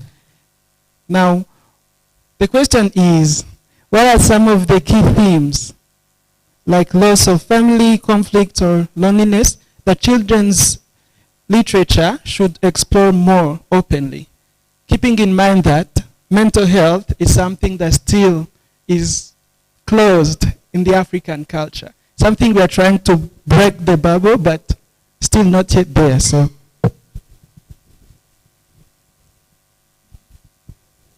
You can both answer the question. Okay. Especially, I believe that question was to go to Rachel. Yeah. Yes. But when it comes to mental health, I'm looking at this generation that is now exposed. It's no longer the one that was there 15 years ago. So there's so much that the children are going through, the teens. And we're looking at parents who are very busy to look at their children. So they need to know themselves, self-awareness. They need to cultivate the social skills, how to communicate, how to manage problems that they encounter on a day-to-day life. So when they turn to social media, or when they turn to their friends, of which also their friends are facing the same things, they end up confused on what to choose from. So when you're writing for them, or rather when we get into the children's literature, we need to look at the themes on friendship. How do we build friendships? How do we break friendships? Because I want to believe we need to tell them the truth. Some friendships need to end for others to begin. That's not a bad thing. So we don't keep on telling them those fairy tales. No, you have to be a good girl. You have to say yes. We should be able to tell them no is an answer. I grew up in a home, okay, not really my home, the society. My parents allowed us to speak our minds, but we would go out there and we look as if we are rude because we said no. So when you are writing these stories for the children, let's tell them that saying no is also appropriate, and you don't have to say no with an excuse. Money matters. When it comes to money matters, it's right to start saving from now, because the economic times that we are in are not the same that is not the same that was there some years back. So once you are able to save your money, you will be able to have a stable mental status. So there's so many things that we can write for these young children and encourage them to remain healthy mentally, physically, and even socially. So I want to turn to Rachel because she's so passionate about it. Mental health, yeah. Yes. Thank you very much. Our theme today is the role of African children's literature in shaping the youth. And the shaping, to me, aside the morals and the values and everything we pass on to our children and the ways we groom them, I find it very essential to consider the children's mental health. Because I believe if a person were to stand and we were to attribute these things to them, the morals and everything, mental health would be their stigma. They would not stand without it.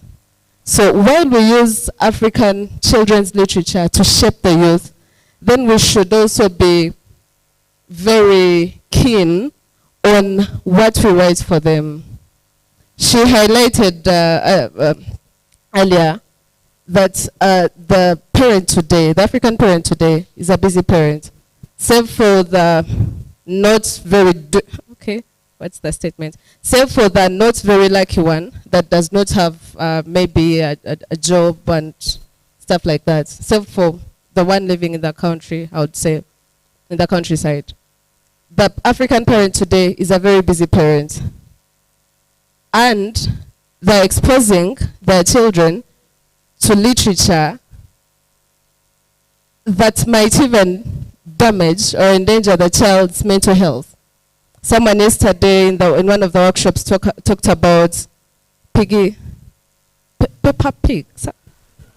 Yeah, and I've watched animations myself. Was that one called? It's an American thing, and it was not very popular because it was very indecent. It had a lot of sex. It had a lot of drugs, but it's meant for children. Yes, yes.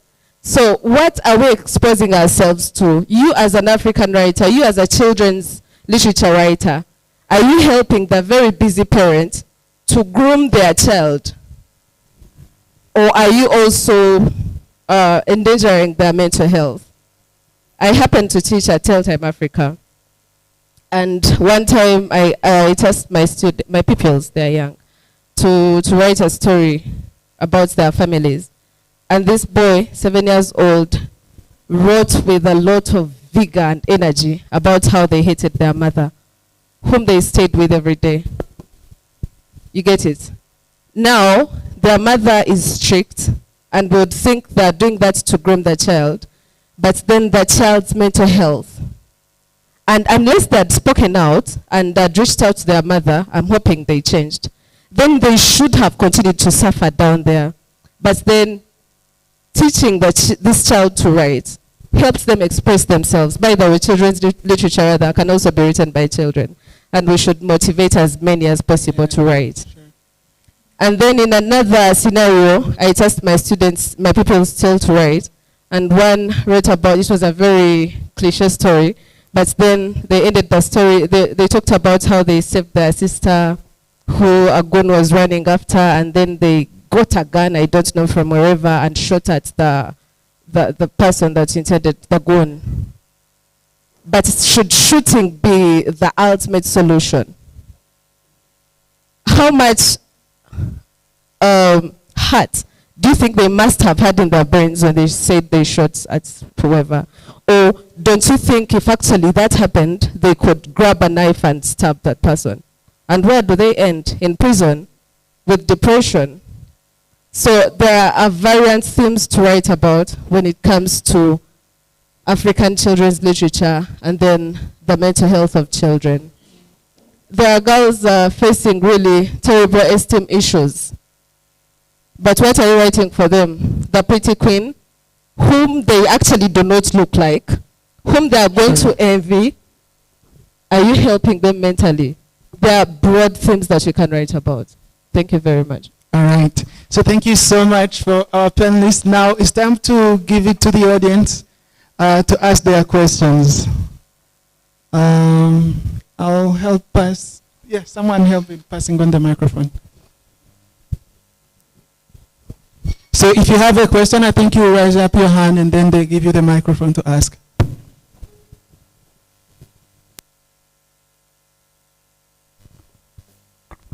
Yes, please do ask questions. Good afternoon. I do not have a question, I have a contribution. And for me, it's just around, we get into the corporate world and we speak about mission, vision, and values. Do we as families have mission, vision, and values?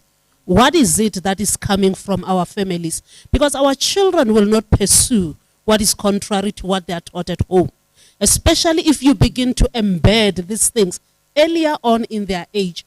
If your child, you are told that they can listen to Mozart and they're going to come out intelligent, I refuse to believe that there is not a grandmother there who's got a lovely voice that can sing to that child cultural songs and begin to embed a culture from the womb, and they emerge with that culture. I beg of us, we are busy, but we are busy with the wrong things. We are trying to match up with the Joes who have been in a system for 400 years. You cannot, with what you have now, try and live a life of somebody that has been embedding a theme and a culture for the past 400 years and the resources to match it. Africans are minimalists, not by culture or by design, but because they only focus on the essentials. And that is why we do not own the resources that we have, because they are for us. They are not for me to own.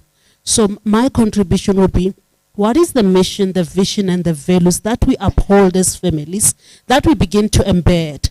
If at 7 o'clock, all my children can watch is Peppa Pig and the Kardashians, and there is no bookshelf there with reading time, how am I expecting these children to come and be readers? How am I expecting them to come and engage in conversations? They do not have the appetite for it because it's not something that is modeled in the home. Thank you. Very interesting. Thank you for the contribution. Yes, so I have this concern or question, especially because when someone mentioned Animal Farm,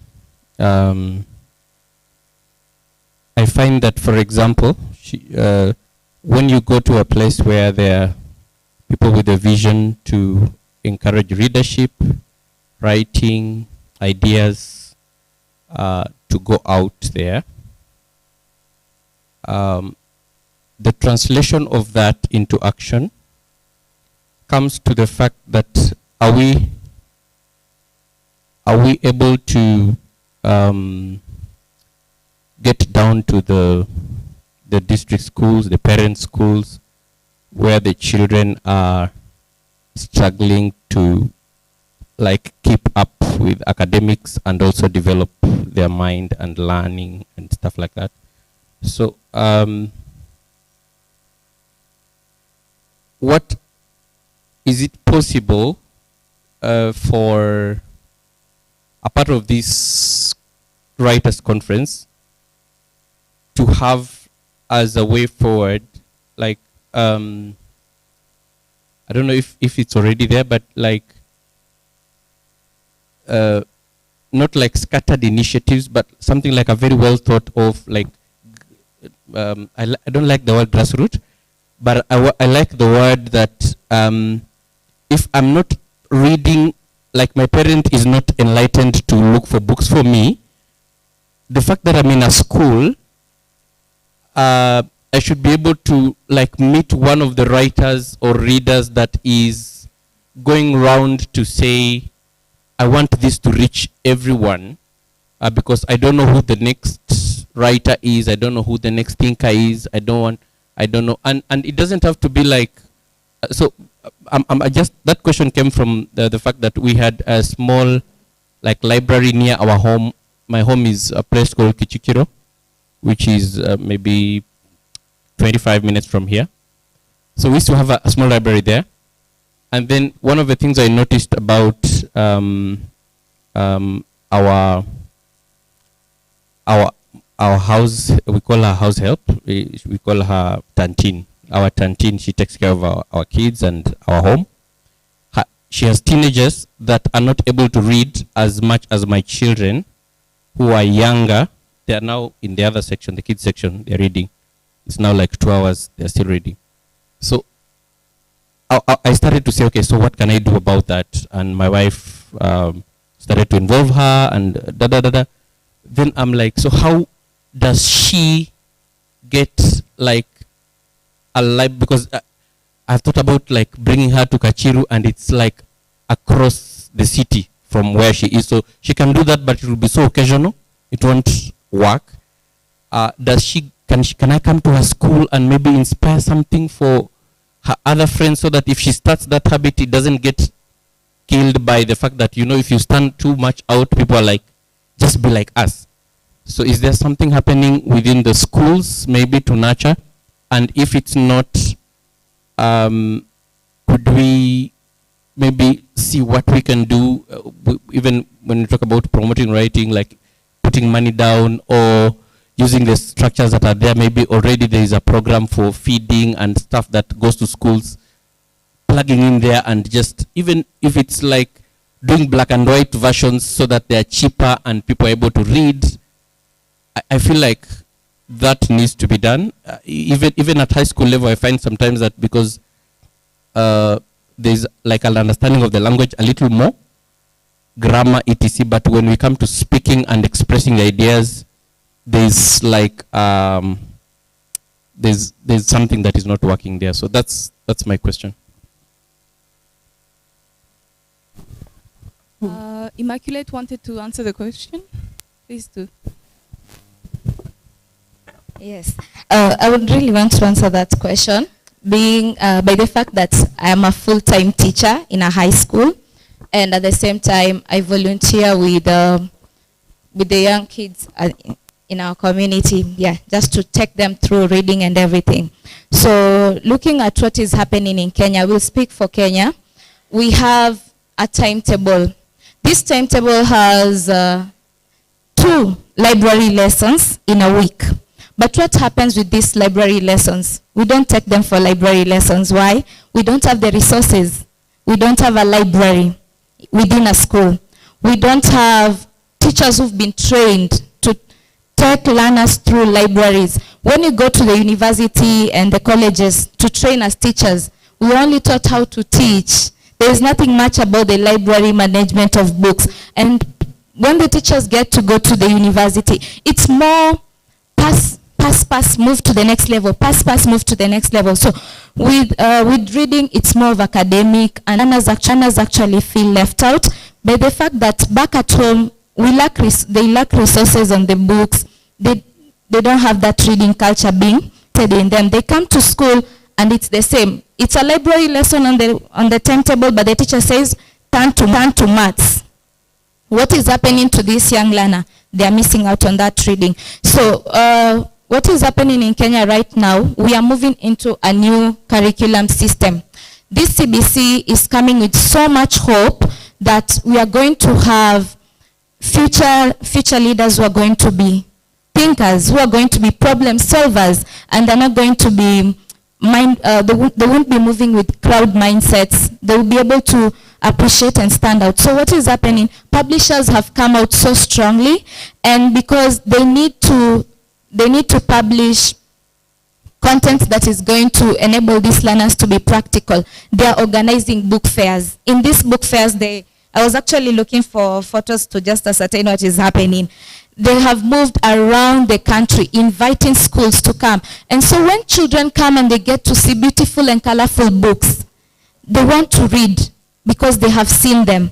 And when we parade for them young writers, most of the young writers in Kenya, when you check their background, it's either the mother is a publisher or the father is a literary promoter. Yes, so we bring for them the young writers and show them that it's possible. So they get that encouragement. So with the CBC that is coming in, it has so much promise, and the publishers and writers are taking it up very seriously because it has opened up new opportunities. You can write in your local language because we want to go back and train them and teach them how to speak their languages. Also, as we move into the technology, what is happening? Teachers are being encouraged to use tech. So with technology, we have a software like Book Creator. I'm not marketing for Book Creator, but this is a platform that has enabled me to see 3 future writers in my class, in my hands. And I really felt good because I showed them the Book Creator website, and they looked at it and they're like, so I can create a book at the comfort of my class. Yeah, so something is happening, and it can start from schools because that's where most learners spend their time. Back at home, there is that challenge on resources. So if we can really hold our schools and implement policies that will actually enable these learners get much, we will do something very good for our future. Yes. Thank you so much. I'm very happy that something is happening, and maybe we should learn from it and implement that type of a thing here as well. We are out of time, but let's do 3 questions only, right? We are going to take her and the gentleman in the back, and then Rose will be the last. Can we do that? And we have at least 1 minute each. Thank you for respecting that. Thank you so much, Sandra. I'll be quick. My question is to Mutesi, because she does a lot with children's books. My child is working on her book. She's 7 years old. She's very good. I love her a lot, but I can't help her because I'm in journalism and I'm also writing books which are not children's books. So that's why I came here for this conference. I was like, yes, thanks God. I'll learn, then I'll come back to help her. So I need you to help me as a mother. Going back to my country, I want her to finish her book. So I need the direction. She has a title, she has stories, but I also know that the influence of where she's coming and where she's going, the future and the present, they have to be incorporated like you guys have been saying there. So I just need like some kind of like, okay, when you go back, do 1, 2, 3, and release the book, because I feel like we are not ready or she's not ready. Yeah, thank you. Yeah, can we take all the questions and then we answer them all together? Hello, everyone. First of all, I'm sorry because Kinyarwanda and French speaker. I will try in English. In Kinyarwanda, you read or French? No, let me try in English. First of all, my question is no for today. It was the first day at Goethe Institute when the panelist was talking about. We were still in the same theme about children and reading a book. So one of the panelists talk about he's proud how his child read a lot and read many books, different books. I'm not against that, but we as African parents, my question will be, do you really trust the book to educate your children? Because I think in the books you can read several cultures, several emotions, several ideas, mindsets. So the first is, do you really, as African parents, trust the book to educate your child? Because maybe it's a rumors or something, but I had the information that the former president of Rwanda, Juvenal Habyarimana, to made a genocide, he used to read many camps. If someone knows it, the book of Hitler. So for me, I don't think the books are also as a perfect way to educate the society, because I think I have to. Do you think really that the book are a good way to educate, or you trust them to let them educate your children? Thanks. Question number 1 is give her directions of what she can do next.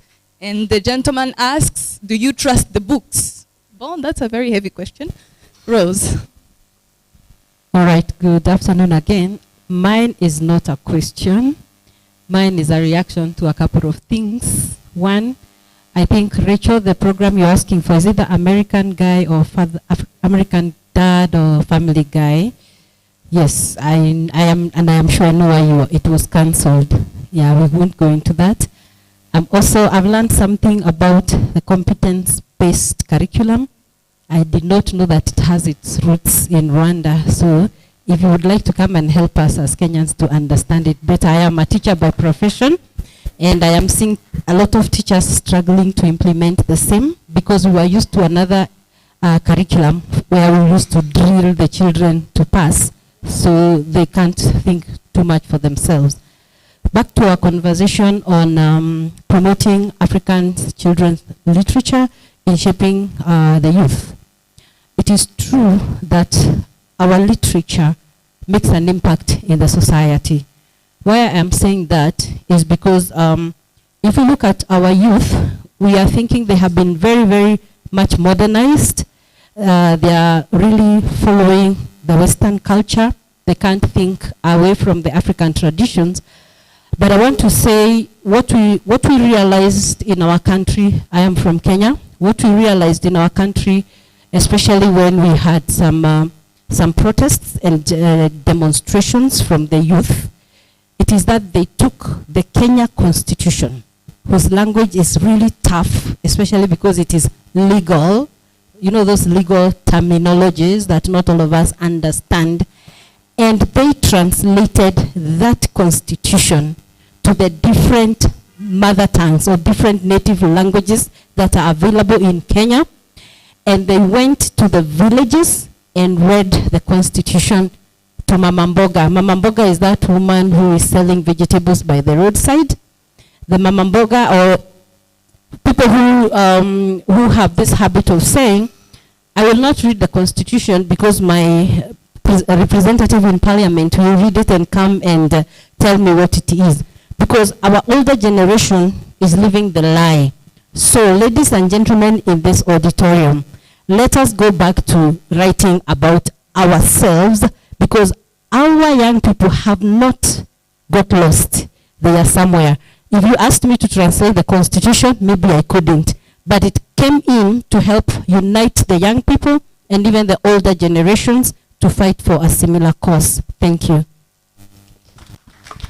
Thank you so much. So since I have the microphone, I'll just go direct to the question. Unfortunately, I don't have a model for you. But 3 things. If she's a reader, then she'll be a writer.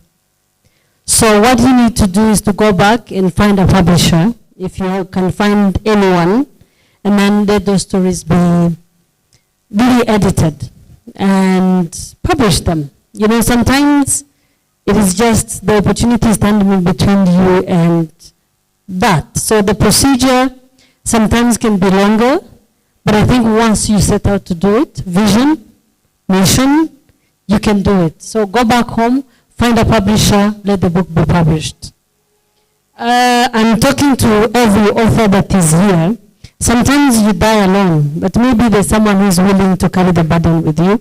Always find publishers. Publishers, they might not solve all the problems, they might not give you all the money you want, but they might carry 50 or 20% of the burden that you're carrying to push the book, 1 mile in a few minutes.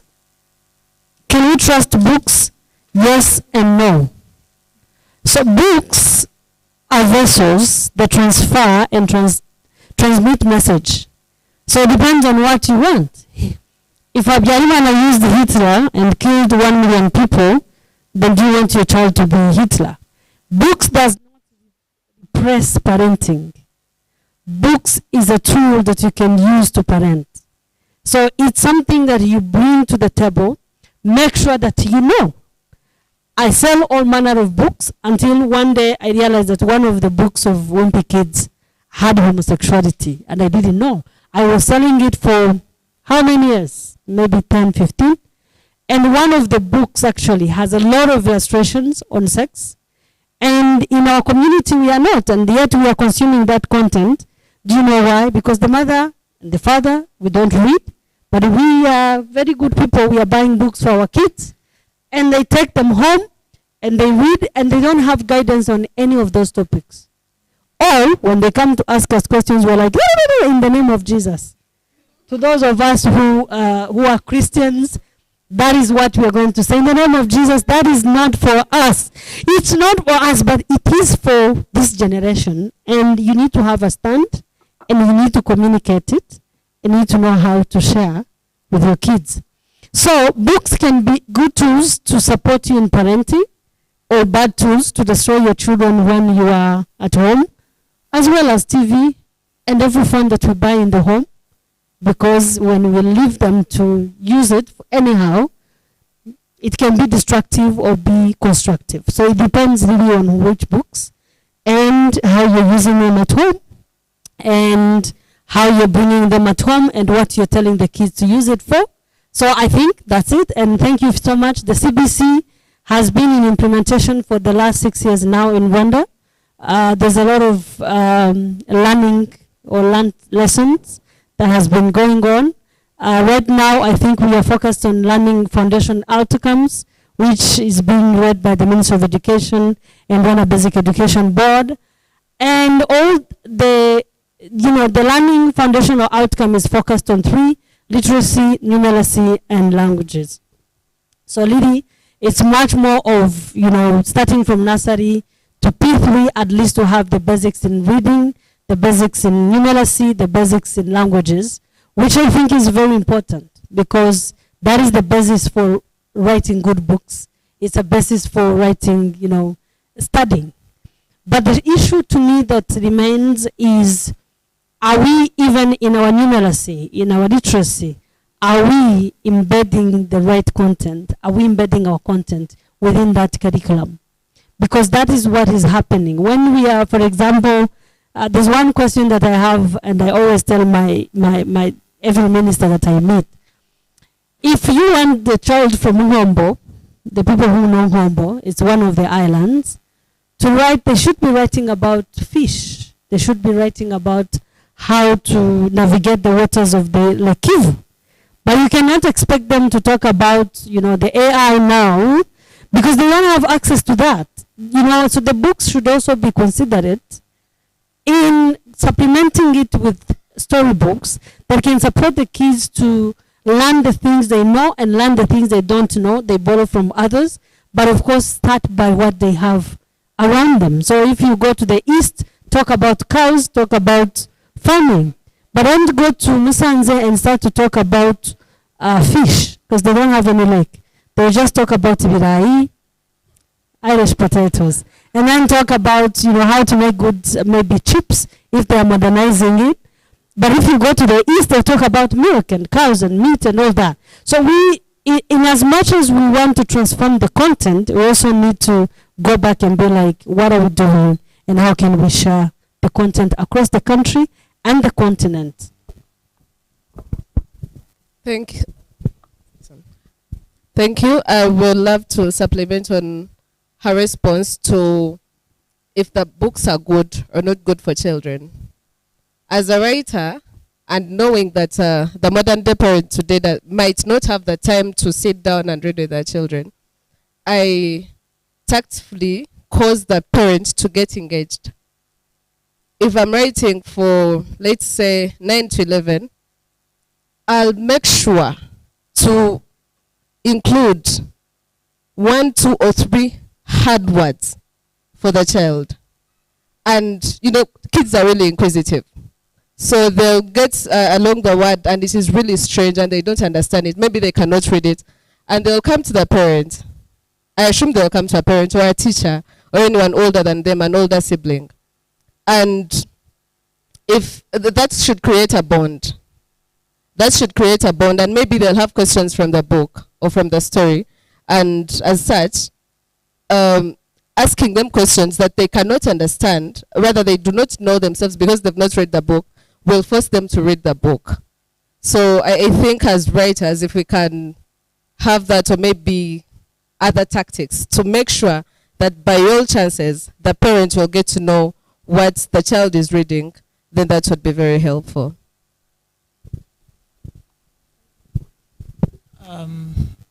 I would address a couple of concerns, yours and his too. So let me start with yours. I would take a digression. Books, necessarily, someone can read Hitler's Mein Kampf and then understand why you should not kill 1 million people. Like, you would learn. So sometimes people read a book and it helps them bring out evil behavior. At least before Mein Kampf, Hitler did it. So what did he do? He must, like, you can't say he read something that made him do it. So people who want to do evil will do evil. And like Chinese people will say, there would always be the yin and there will always be the yang, like it is always common. In fact, personally, I want, because we lead to censorship. And censorship is a slippery slope. What is considered good by one person would not be considered. For example, consider a content to not be good enough. I would, if I were popular, I would. There are and kids too up and come at it might not be popular opinion, but censorship.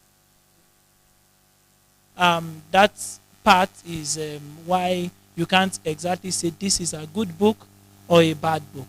Of course, every writer should decide if what they want to put there, if that's their primary role, and if you are somewhere where homosexual content is not allowed and you infuse it in your book, well, you might maybe in 100 would celebrate you and say, oh, look at this, but you might have consequences for it now.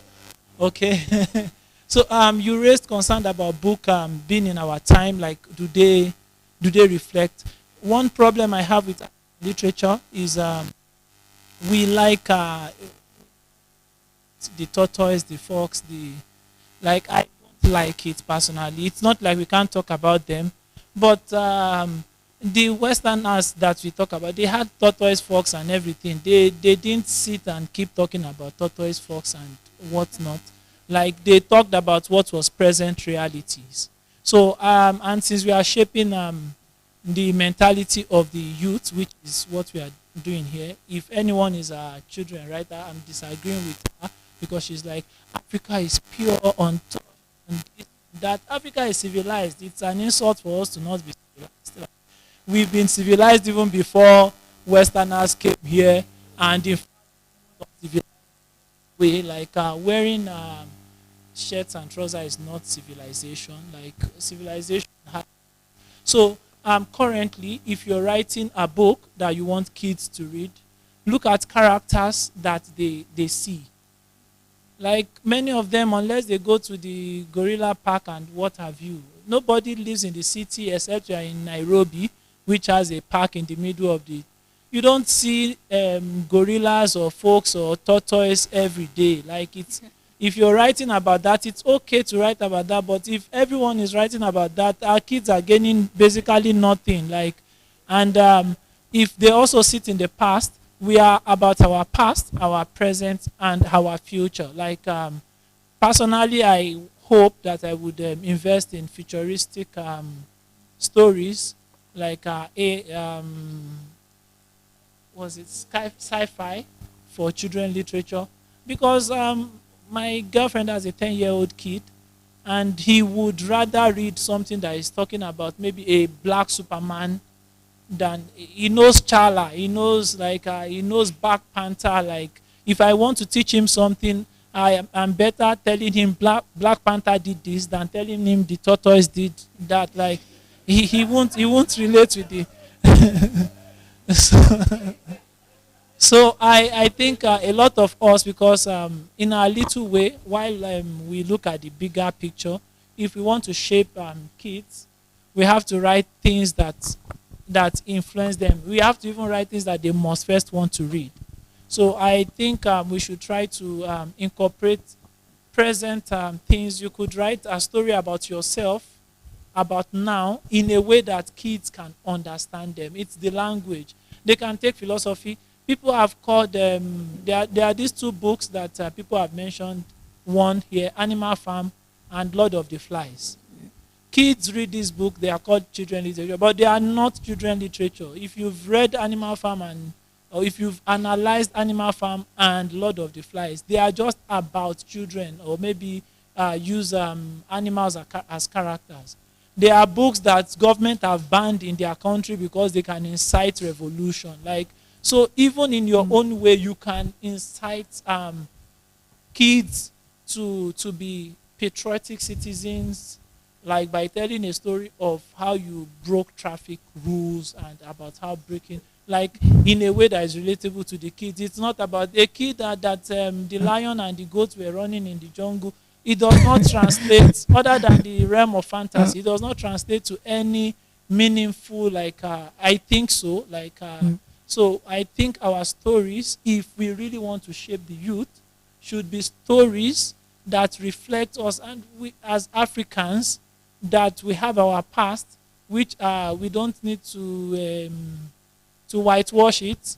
Those past too had very shitty things in them. Like if you read them, you would, and then there are good parts and our current realities. So kids have to see us too as human beings who some of us will choose to do good, and some of us will choose to do bad, and some of us will make mistakes, and then there will be consequences of mistakes, and then we would aspire to future things. Some of us would aspire to being a lawyer. You can write stories about wanting to be a lawyer and ending up being a journalist or a teacher or a writer, or wanting, like, you see those stories. So I believe they encompass children literature that we usually, because typically if I pick a book that someone calls children literature, I have already prepared my mind to read about the cows and the tortoise and the let me make a diss at my lovely friend here, Rachel, about magical beans, like I think How about the whipping beans? yeah, I think Adeko is raising quite debatable points, by the way. But since you are running out of time, I would like to thank all my panelists. I'm sorry, I know you want to say something, but Thank you very much. I'm an advocate for the continuance of the fostering of African children's literature. I teach students, rather kids, about the writing of African children's literature. These kids do not know about the tortoise and the, what were your things? The elephant and the monkey, and they do not know those stories. So they write modern day stories. And I do not bend them to write about the things I love to write about. They asked us at the beginning. Can we? Yeah, I'm concluding, please. Thank you. They asked us at the beginning what stories introduced us to African literature. I beg to say we struggled. You understand? We basically did not find good African literature. He read the Bible, she read the Edmo Farm, which is not African. Okay, Barbara Kimenye is African. But then you notice that there is a struggle, like there has not been good African literature. What I'm doing now is not to preach the ancient African literature, if I should say, the ancient African, the uncivilized Africa rather. What I'm doing now is preserving that African story. Other people are going to write about what is happening today, and it is good enough. But I'm going to write about a typical cultured Africa for the children that will want, because what shall our grandchildren read 50 years from now if we are writing about AI and everything? What Africa, what typical Africa shall we expose them to? So precisely, I'm preserving Africa. Thank you very much. All right, thank you so much. Thank you so much. I'm pretty sure we are going to continue these discussions after the panel, but thank you so much for being attentive. Thank you, our panelists, for raising good points and some quite debatable arguments, but thank you so much for being a nice audience, and thank you everyone for attending our panel. Thank you.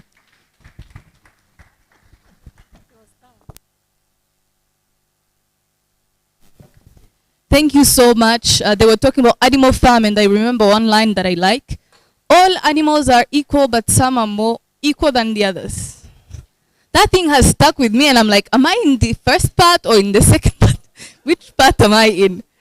Anyways, as you know, we have people who have been following us live for quite some time, and Namze Udosen from Nigeria sends regards, and he sent contributions as well.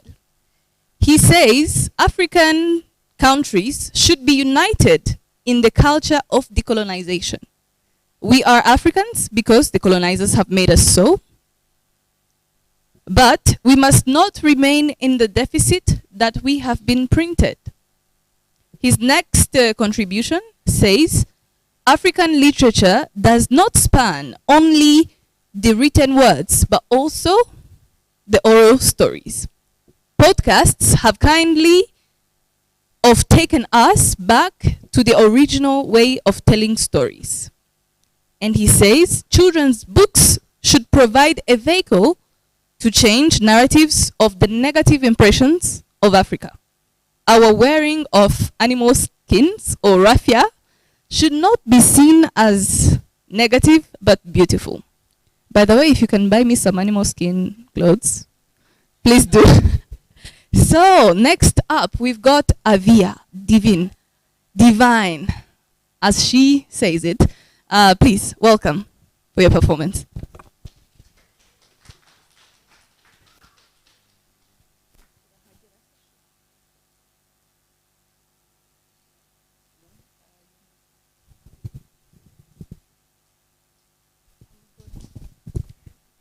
Good evening, everyone.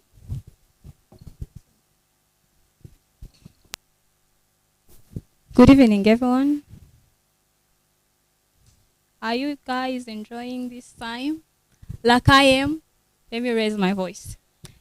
Anyways, so I've been talking about Africa, literature, children, but I'm going to first talk about the source of Africa, the source of literature, the source of children, and that is God.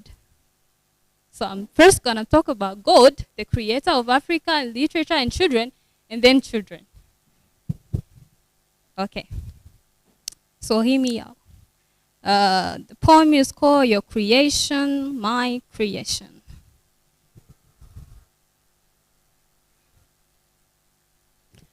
Why is it that you created darkness and light for me to walk and sleep?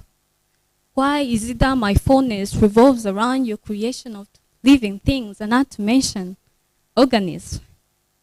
Before the beginning, did you know that I would need rain from trees and be with the stomach for plants? Did you know that this body will glue to stink and first for you to sprout water out of your word? What about these chemicals to form liquefied fluids to sustain me? Your gracious wind in the sky, how is it that you've foreseen my anxiety will flee from staring at your goodness in the sky, the wind in my face and my clothes flying like a tornado? Oh my goodness. Then after life, you created another life. I'm in my shelter for 9 months. How did you create the present before the beginning? How did the idea of my future struck your wonder, mysterious pain? What made you choose the holy sanctuary for your birth for me? Depict for me. Fly me away into the stars and beyond it. Rest me on your thighs and reveal how much your intimate heart weighs, how much I cause you pain when I sin, how much your grace is like that cloud that read the Israelites in the wilderness, how much the Holy Ghost interplays and makes my insufficient prayers into mighty emotions of love, how everything was before it got to be. Or visit in my sleep, visit my dreamland, uproot me from this world full of gravity and apply dynamic slow. My soul longs without much potential energy. My phalanges are waiting like that of a baby. Take me into your loving kindness and have dinner or brunch or I don't know the GMT of where you are. All I want is for you to start a conversation of how much you did all of this for such a humanly form like me, for such humanly form like all of us here. So yeah, that was it for the Creator. And now the children. Their boldness in the word, in a word. Their boldness comes from the words. Them came from the word. Within the letters they find life. Within the dots, commas, question marks, quotation marks, they find a clear path to their destiny. Their hidden treasure is scribbled under the unseen consonants. Their maturity is hanged on the blatch of tree called a word. Their word shapes their children's dependency, their expectancy, their transparency, and most importantly, their acceptance. Within the written word, there are all kinds of vowels and alphabets. Within the pages, they learn LOVE. Within the paragraphs, they experience GESUS. Within theses, they encounter supernatural revelations. Within poetry, they learn discernment. Within the books, they learn to trust. Within reading, they inquire true knowledge. Truly, I tell to you, unless you change and become like children, you will never enter the kingdom of heaven. For all their boldness is conceived and born through the word. How? Literature? In the sacred library?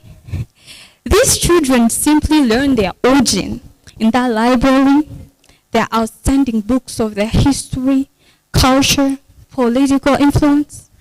This library has the most epic poetry books, more than those of Shakespeare. They are those of wisdom more than any wise man of today.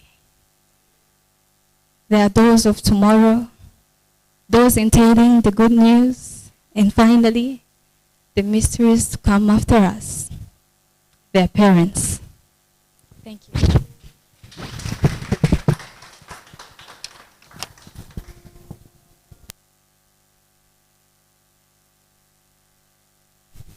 for getting us back into the mood. And now we are rushing through things, but one thing I tell you for sure, prepare your money.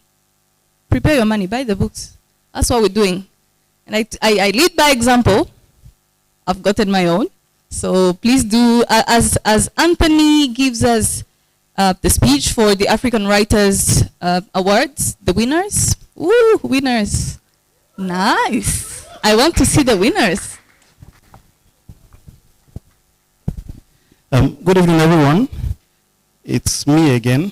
Before this, let me just give a brief history as we go. We're presenting the winners of 4 awards. The first one is the Benny Wanjohi Prize for Poetry. Now, Benny Wanjohi is a Kenyan. He was the first chief editor of Poetic Africa. Now, Poetic Africa is Africa's first trilingual magazine. It is published in both English, French, and Kiswahili. We arrived at that because most of our submissions were always poetry.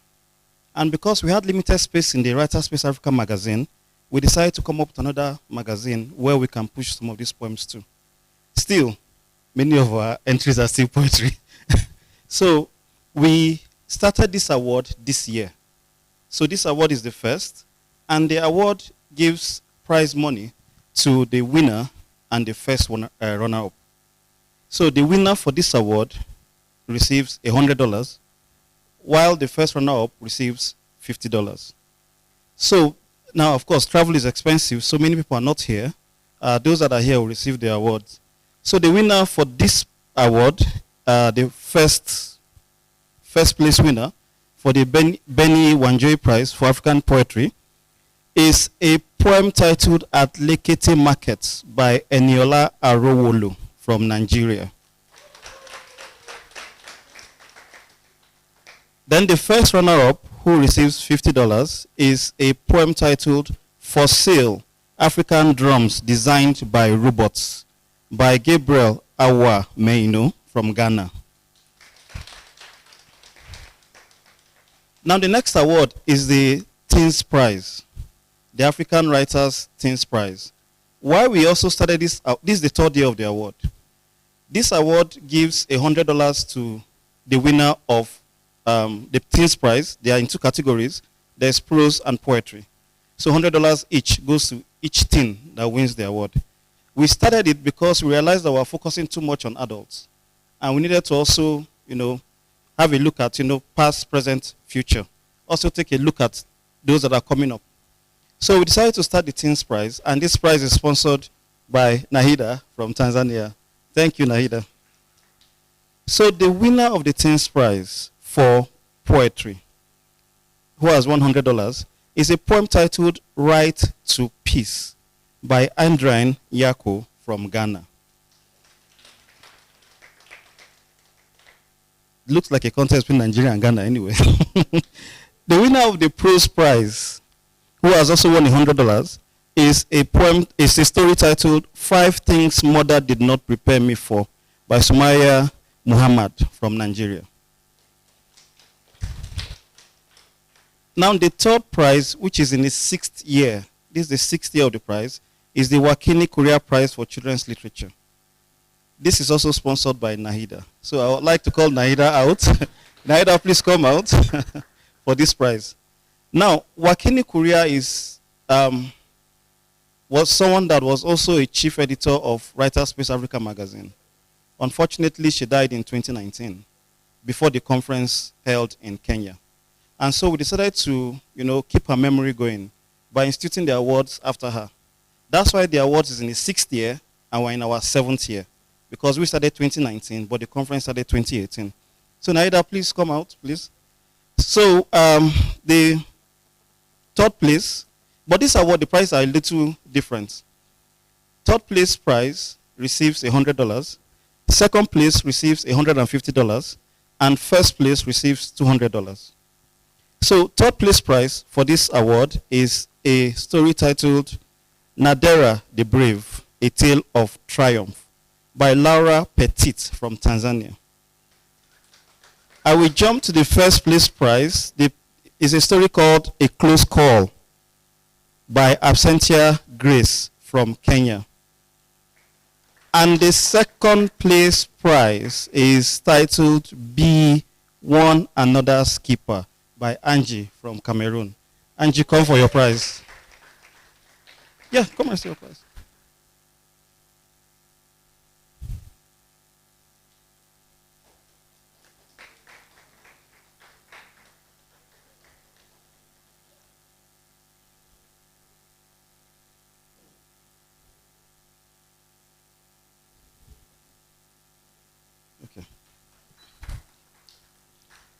So the final award, before we go, is the African Writers Awards. Now, when we began the African Writers Awards in 2018, we were not given any cash prize. It was mere recognition.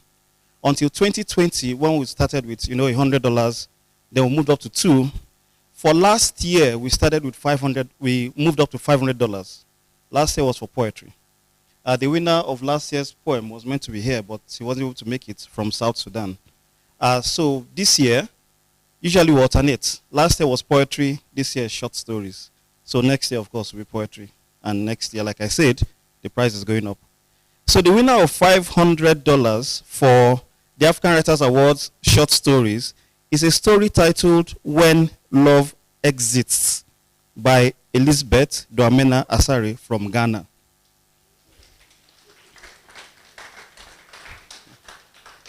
So those are the awards. For those not here, of course, we contact them, send them their money, and then usually the award season is every February or March every year.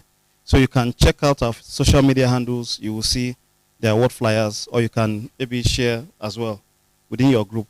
Before I go, let me just say that thank you to everyone, to Tom for leading this wonderful group, for all of this. I mean, leadership is good.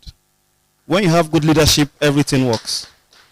And like there is good leadership in Rwanda, we've had him being here. All of us who came from, all the places we came from.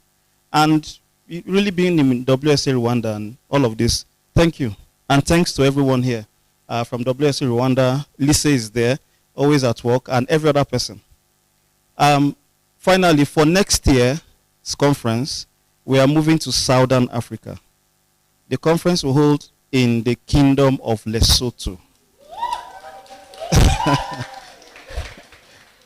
So I hope to see you all there, and I hope that you can tell the people in Lesotho to also contest, because every time we move to a new country, they seem not to win the award. It's always people from outside. So thank you very much, and have a safe trip to all those going. Thank you.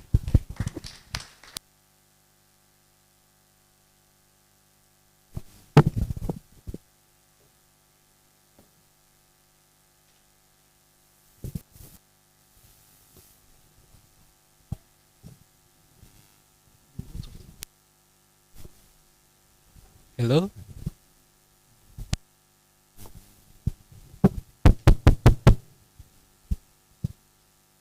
Hello, everyone. My name is Patrick Nzawonima, and I'm the country coordinator of Writers Space Africa, Rwanda. And for me, my vote of thanks are going to go to different people, but I'm going to start with my team. If you are part of the organizing committee of AWC 2024, please come in front. Liz, Olga,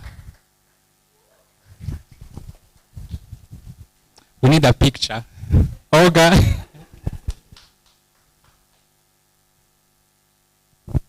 Olga is not here. So everyone from Writers Space Africa, Rwanda, please join us on stage. We take one photo.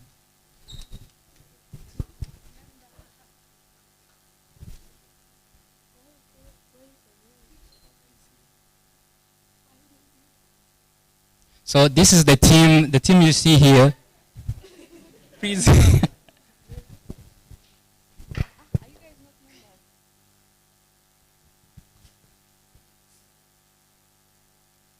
Some can come in front. You can come. Yes.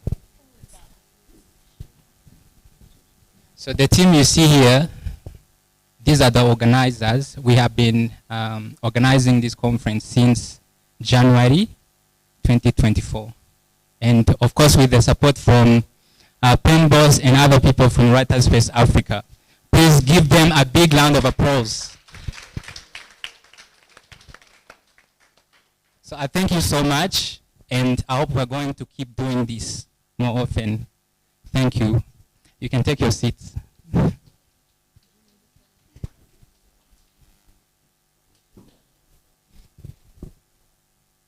So a vote of thanks also goes to African Writers Development Trust.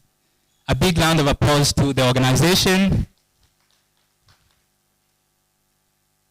Writers Space Foundation, Writers Space Africa, Writers Space Africa Rwanda chapter, Kigali Public Library.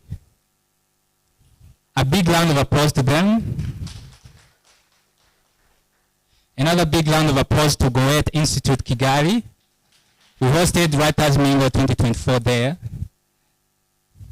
Another big round of applause to Destiny King Entertainment for the sound and live streaming. A big round of applause to our keynote speaker. He has left, but you can give him a big round of applause. And our panelists, Korabomi Adeko, Mutesi Gasana, Immaculate Ajambo, and Rachel Twino Mujisha. A big round of applause to them. I also thank all international participants from the foreign countries, Uganda, Kenya, Tanzania, Nigeria, Cameroon, Lesotho, Botswana, South Africa, South Sudan. Did I forget anyone? I started with Uganda, Zimbabwe, and Cameroon, and Botswana, of course. So a big round of applause to them. And thanks to local participants, the ones from Rwanda, a big round of applause. I also want to thank the judges and sponsors of this year's African Writers Award. The short story judges, Saba Karim from Mauritius, Vera Omocha from Kenya, and myself from Rwanda. And also the sponsor, Anthony Onuba from Nigeria. And next, the judges for Wakini Kuria Prize for Children's Literature, Nahida Ismail from Tanzania, who is also the sponsor. Hilario Motonyen, I think I pronounced it correctly, from Lesotho, and Namse Udosen from Nigeria. And then for African Teen Writers Award, there's Kolona Samak from Tanzania, Tamnomiebi Enoch from Nigeria, and Patricia Ejang from Uganda. A big round of applause to them. And then at the Adedokun Ibrahim Anua from Nigeria. And thanks also Nahida for sponsoring this award. My vote of thanks also goes to the judges of Wanjohi Prize for African Poetry. Thank you so much. And my special thanks goes to Anthony Onuba again for this initiative. Thanks for kicking off this initiative. It is very, I think it's highly needed. And let's keep doing this more often. So see you next year in Lesotho. Thank you so much. I'm already calculating my flight tickets and some stuff are not adding up. Someone needs to start, I don't know, like an airport that is affordable, because what is this? Anyways, so we are going to that time of taking the pictures. So be smiling, you know, have some energy. And then after that, we'll network and buy the books, of course. So are we taking it here? I think the photographers are going to direct us how we do it. Some people want to be photoshopped in. We'll see if we can do that. So everyone come in front. Let's, you know. Okay.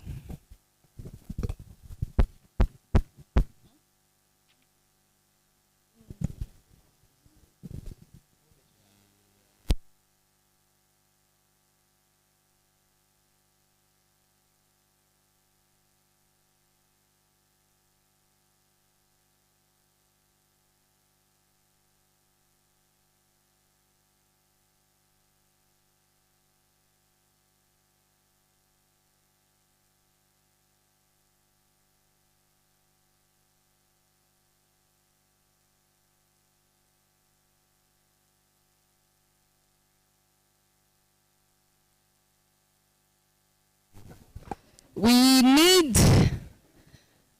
pen boss to sit with us here. Nahida, please do. Tom Poet, where are you? Tom Poet.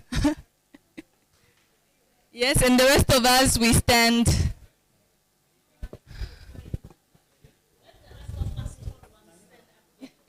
Yes, thank you for coming.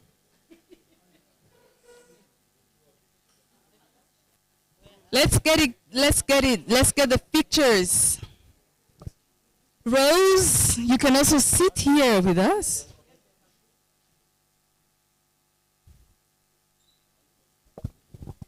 Yes, nice. The rest of us?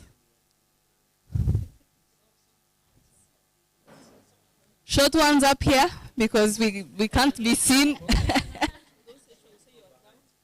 Oh, down to earth people. Oh. Are we ready? The gentleman at the back, do you care to join us?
They've been here. Okay, come.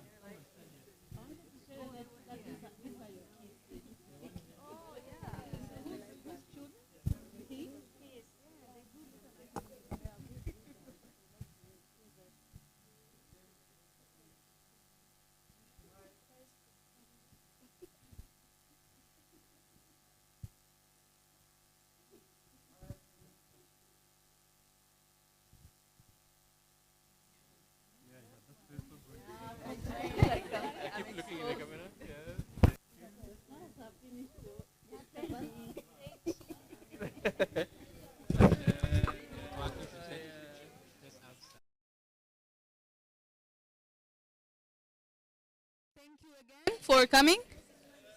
We are going to socialize outside. Can you tell them one of the ways I promote reading among the young people? I hand make bookmarks for them. Oh, so maybe. people are all over us.